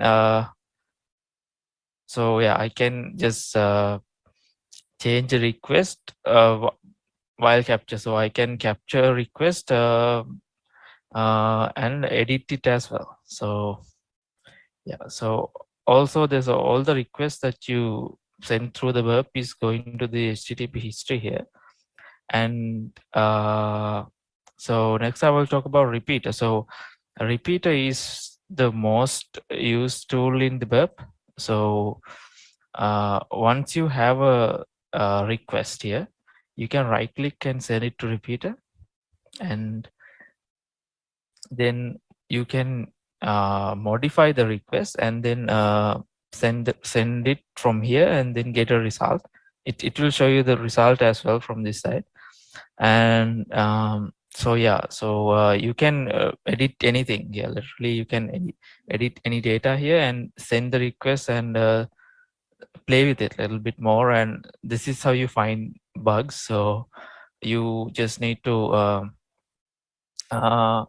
check for parameters and check for different things. Just you can literally change anything here and in the headers and send it. And if the application behave differently than normal way, so normally you just get like this response, okay, this 200 response, and it means okay, it's act normally, right? So it's no errors and stuff. But sometimes when you provide it with something, so I will show you here. I change the host header here, and then I send it and give me forbidden. So like this, sometimes it also gives you errors, like when you change stuff here in the headers. And those things are what you need to look for, and those can lead to lot of bugs. So yeah, for this session, I will show you actual bug, how to find bugs in Burp Suite. Also, I will introduce you to intruder. Intruder, I will show you while I show the bug class. Also, we have here in something important called extender. So the extender where you just can install additional extension to Burp, which help you to find bugs. So here you can go to store here, BEF store, and some of the extensions are paid. You have to have a Burp Pro edition, but I mean, all the important ones you need going to be free. So so you can actually get some of these pro ones. So like the thing about this is the pro extensions is it helps you to find bugs more easily. So without these, sometimes you just have to like do things manually a lot. So all this extension do is automate things, your process. That's all it does. So you can just do these things manually as well. So also you can create your own extensions. So if you are a developer, you can just use their APIs. Here they listed all the supported interfaces and stuff. So you can go to their website and like uh, find out how to do that. You can create it and install it from here as well. Yeah, so those are the important ones. So also you have a decoder tab. So what decoder does is sometimes like say we have like HTML here, and I want to encode this into URL, so I can easily do this. So normally when like want to like encode something, you have to like Google it and find a encoder on online, or you have to use another third-party tool. But you can do this within the Burp as well. So if you have like something encoded, you can also decode it from here as well. So yeah, so I will, for now, I will show you um, a vulnerable site. So I will slap. So I use this lab here to just demonstrate. So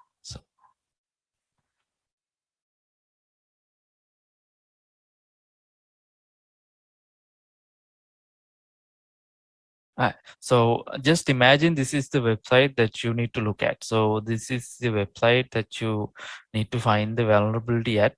And I know it's not it's a simple site for now, but like if you take like a bigger website, then you might have like a lot of functionalities here. So if there are a lot of functionalities, which means that there are bugs there, because if there's like a limited things in the website, which means like they already tested those. Like I mean, I'm not saying it's not vulnerable, but it's a less chance having vulnerabilities with like a small functional website. So in here, so first thing you need to do is just when you get a site, uh, you can just set up the burps first. You can set up a scope here, but I'm not going to do it for now. I'll show you before how to do it, so you can edit the scope if you want to from there. And what you need to do is just make sure the burp is running and it capture the request, and then minimize the burp, then go back to the website. So from here, all you need to do is just go through the website. That's all. So just click on buttons and submit forms, and just do that first. Don't think about vulnerabilities or anything like that. Just use it the normal ways, normal casual ways that you use in the website. And yeah, just do things like that. Then after, so let's say you just okay, some levels you have gone through the website and tested these functionalities, and when you feel like, okay, I tested enough, then you can like uh, go to Burp, and then check this history tab here. From here you can see all the requests is here, so you can see all of them are listed down here. So what I'm really interested is this parameters. So like what things that the website is sent to the server with parameters. So here you can see there's some multiple of these. Some of these are going to be same, like only the parameters are changed. So I'm gonna select some like this and then send it to repeater, and then I can just change this parameter. So you can see this is the input. So and then this input is sent to back to the server, and then it just so you can test if this input actually have impact on the server by like sending this, and like look at this byte here. So you can, if you can see, so this byte is just showing that, okay, if what I supply here and then have an impact on the like front or the response, it will show this byte has been changed. So if I increase here, it will give me bigger size. So this means that, okay, I do something to the response using this input. So then you can go to like browser and like test, okay, for this, for vulnerability. So there are different types of vulnerability classes which I'll show you how to like start with that. But for now, first I will show you, look for like easy ones. Like first this I'll check for HTML injection here. So if this HTML injection, then you can see this going to be an H1 here. So there you go. So you can see I injected HTML element to the page, and now I need to test if this also support for like cross-site scripting.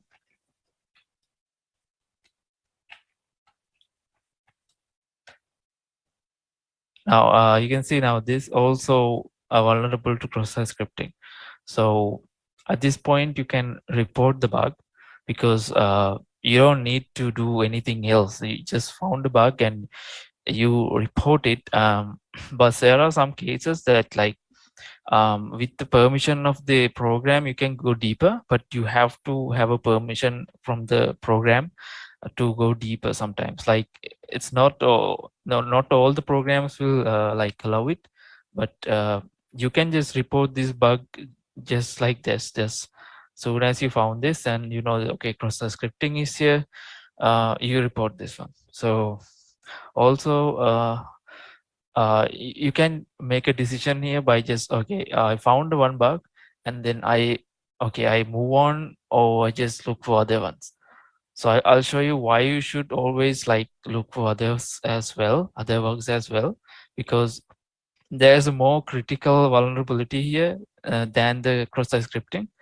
If you look it up for more, I'll show you how to find it. So okay, so you can see this is not practical. So I just like enter payloads here and like test every single payload by manually. It's not practical. So what I can do, I can just select the this request and right click here and send it to intruder.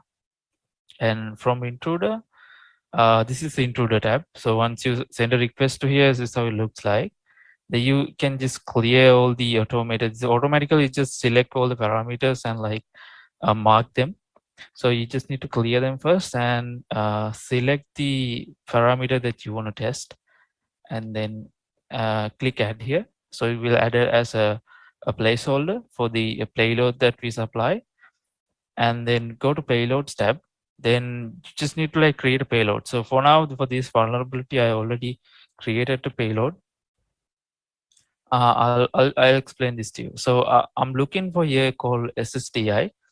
It is SSTI is like server side template injection vulnerability, which means like some web frameworks have like not properly validate the inputs, which allows you to like allow attacker to like abuse this template rendering functionality of like some web applications, and then execute commands on the server side, and then return it back to the server for the user. So I'll show you why I did this type of thing. This is how like normally like it looks like in template. In so if you have done some development, you would know this one, because the framework, some web frameworks allow you to like add these kind of stuff to like render a variable. So like when you pass a variable from backend to frontend, like you just need to like some not to backend to frontend, but like some framework like to render it on HTML site. It have this kind of pattern. So like inside of this thing, you just do you put the variable of the thing that you need to render. So sometimes the misconfiguration leads to like this to render. So we can test this by giving a like mathematical equation here, and if this is vulnerable, then it will give me the result of this. So for now I just do 12 times 12, because the reason that you want to do for this is unique way. So let's say, okay, I do 2 times 2 here. So if the 2 times 2 is in the response, then it's hard for me to like match it. So I'll explain you what I mean by that. So when you set up this, first you need to just disable the encoding here on this, and then start the attack. So once you start the attack, what you need to do, okay, you just you can see this running. So so before I do that, I going to also go to options here, and then go to like there's like a grep this something called grep match, which allows you to like match something on the response. So I know if this is vulnerable, then this should return me 144, right? So I'll add 144 here.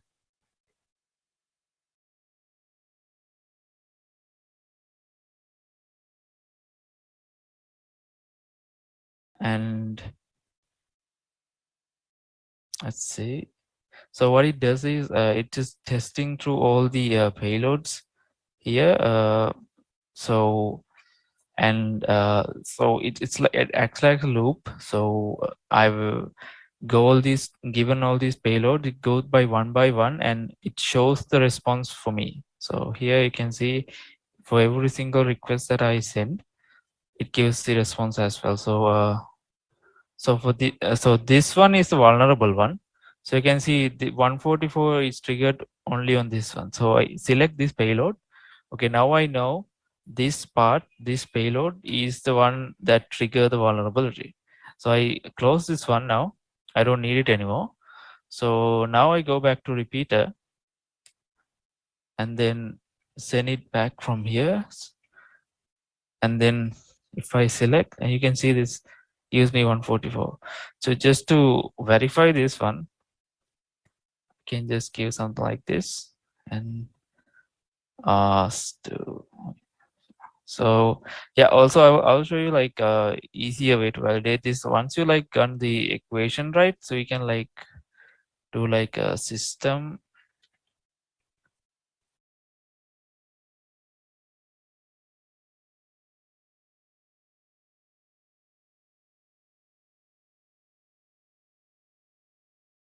So you can see that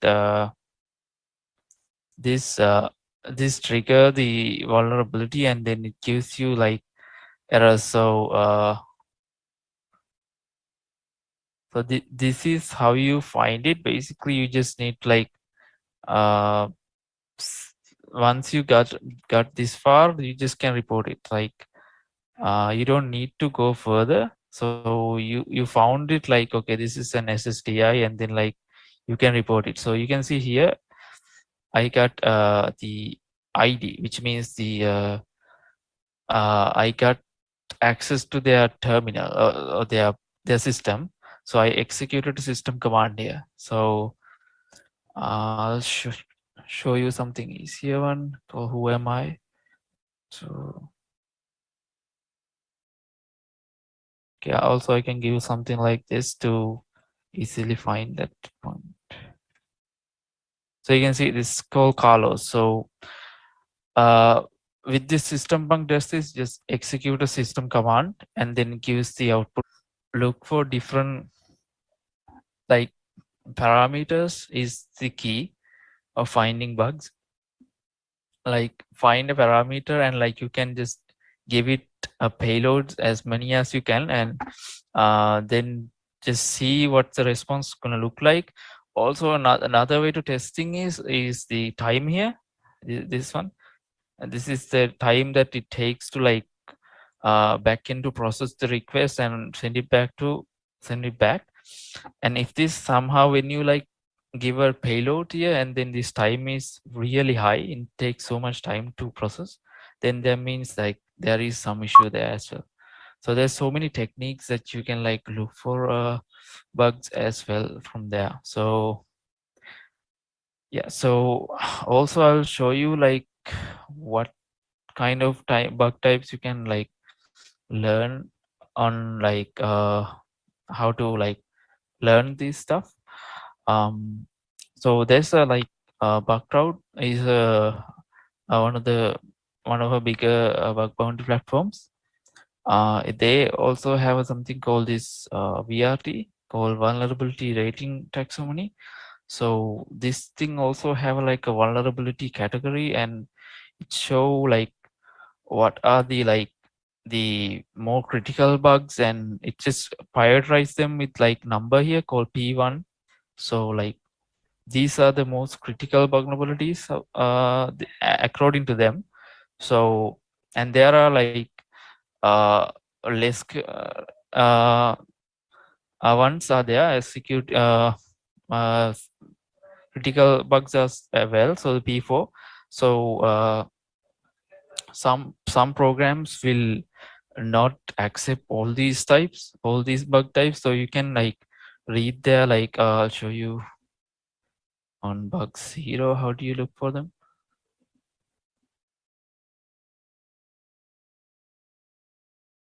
So for example, I'll go to like bug 0, and then you can see there's like out of scope section which will like tell all the vulnerabilities that we do not accept.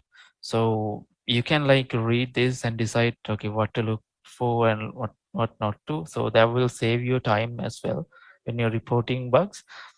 Also like to study, I think one of the best one is there's another resource called the Activity on HackerOne. It's also a bug bounty platform. They have this feed called the which like you can see some of these bugs gives you like $13,000, like 2,000. That's like 33,000.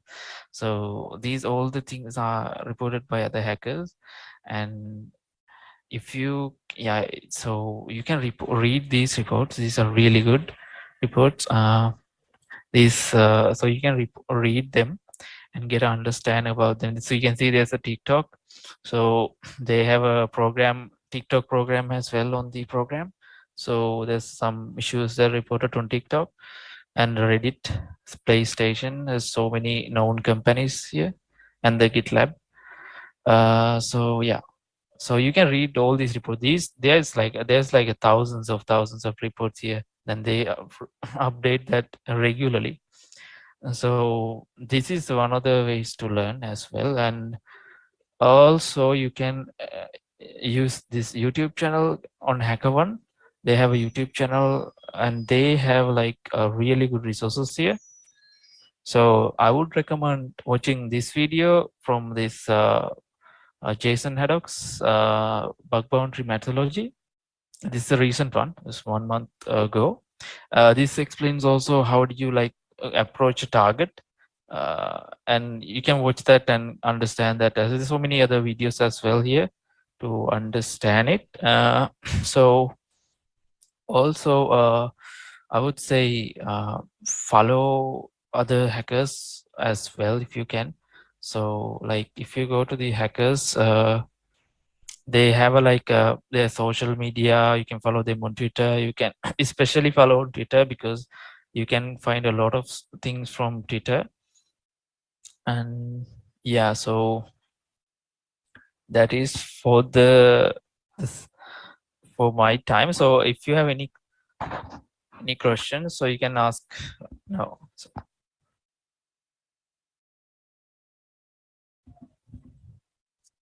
uh,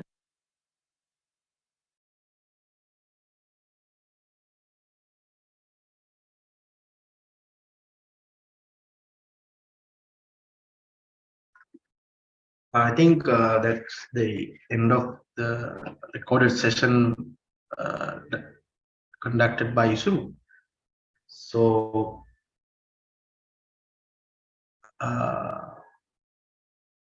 now we can move on to a live session, like we have several participants. So we can talk to one-on-one sessions, like if you have questions we can answer, and like we can give you time to speak with us, like we have around 30 minutes. We have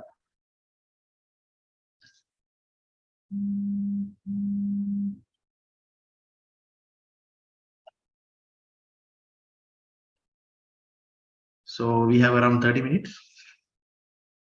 We can, I think Yeah, I mean, we really apologize for that issues. But we could always capitalize on whatever we are left with. So I think we could use this time to, if you have any questions, uh, again, just to reiterate, we don't expect you to learn, like, be the master of computer security out of this session. I think our main goal was to introduce different concepts, different things. There are tools to learn, and then the other important thing is we are right here.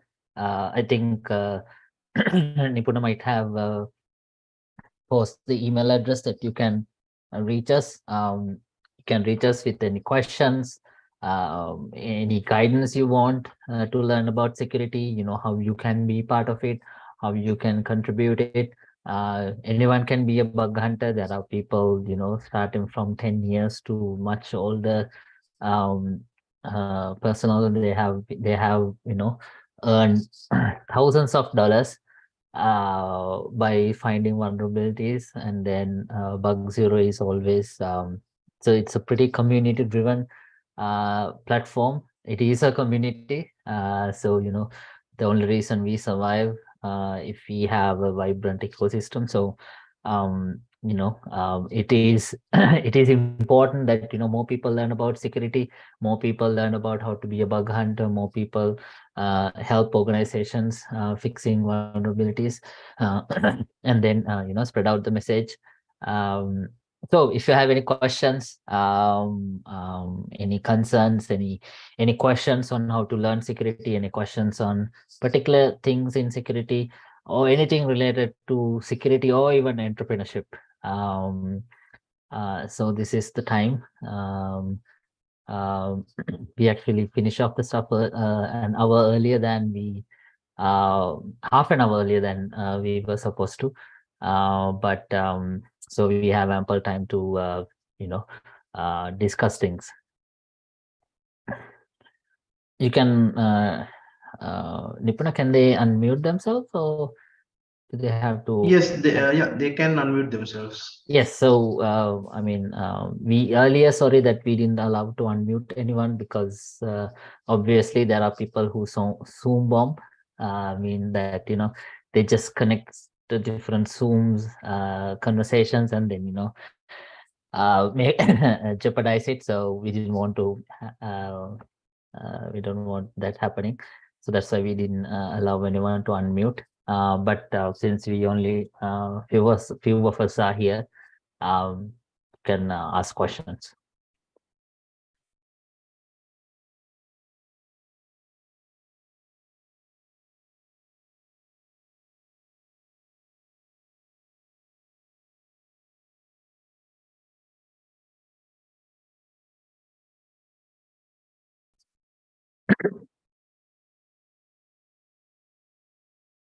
Uh, the next time I can contact you and your team. Yeah. So the support at bugzero.io, you can email us. And then me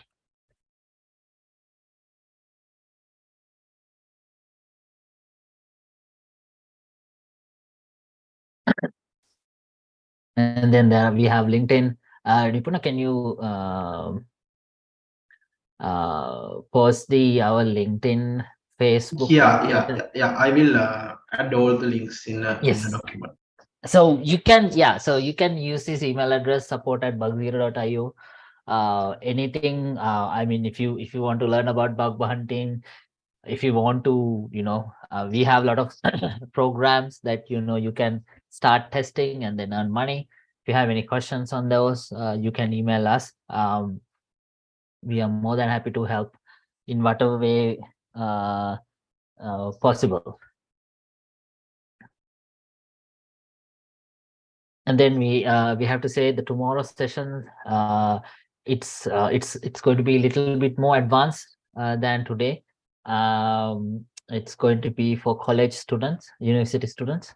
The Wednesday one is completely different. It's for startups and for any other organizations. I mean, how Bug Zero can help them financially, especially through bug bounty. We have helped a lot of companies within a very short period of time, and then we can tell you, we are going to explain how bug zero can do the same for any other organization.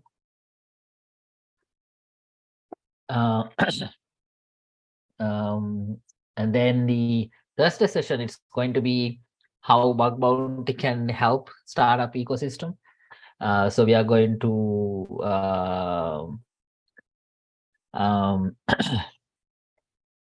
uh, Akila, can you also post the link for the recorded session?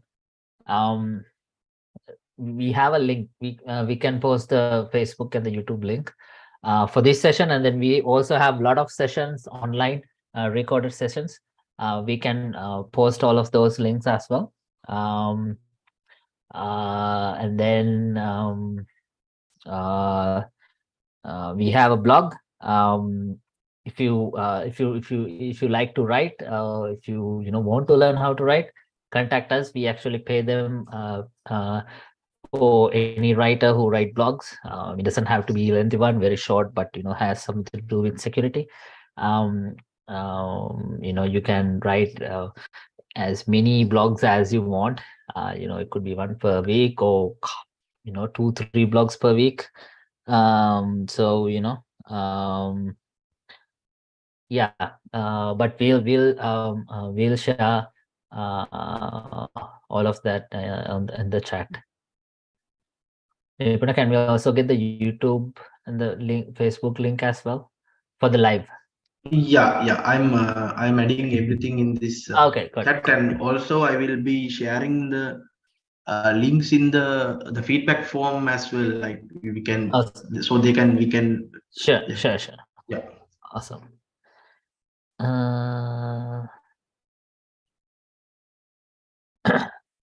Yeah, so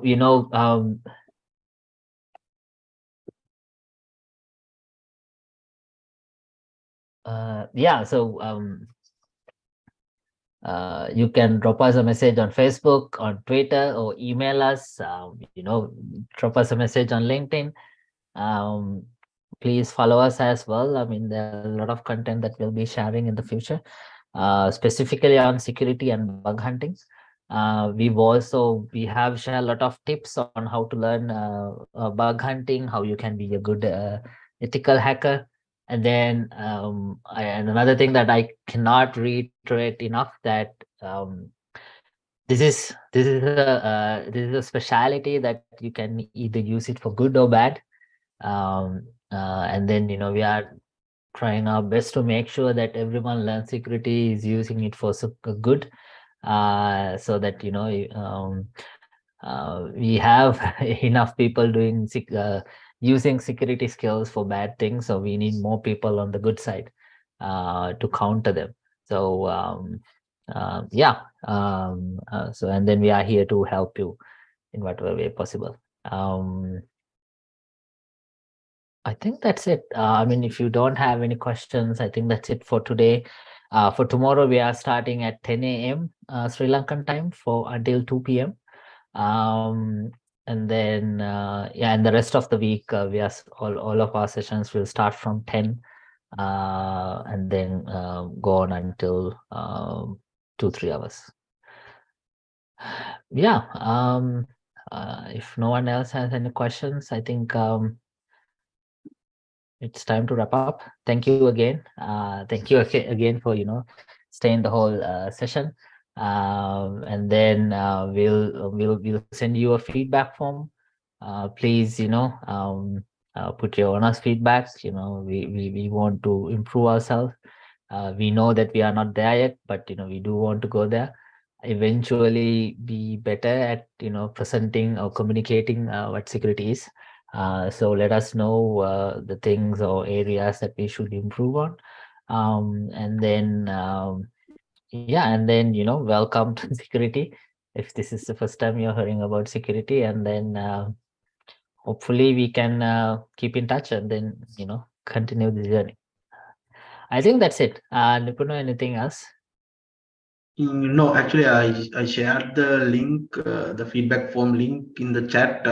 If can anyone like raise their hand, like they have like acknowledge that they have seen the form, like We can also email it as well. yeah, yeah. Yes, yes. Okay. Yes, yeah, yeah, yeah. Yeah, Yeah. Thank you everyone like for participating. Like hope you had like an informative day. And yep. Thank you everyone. See you.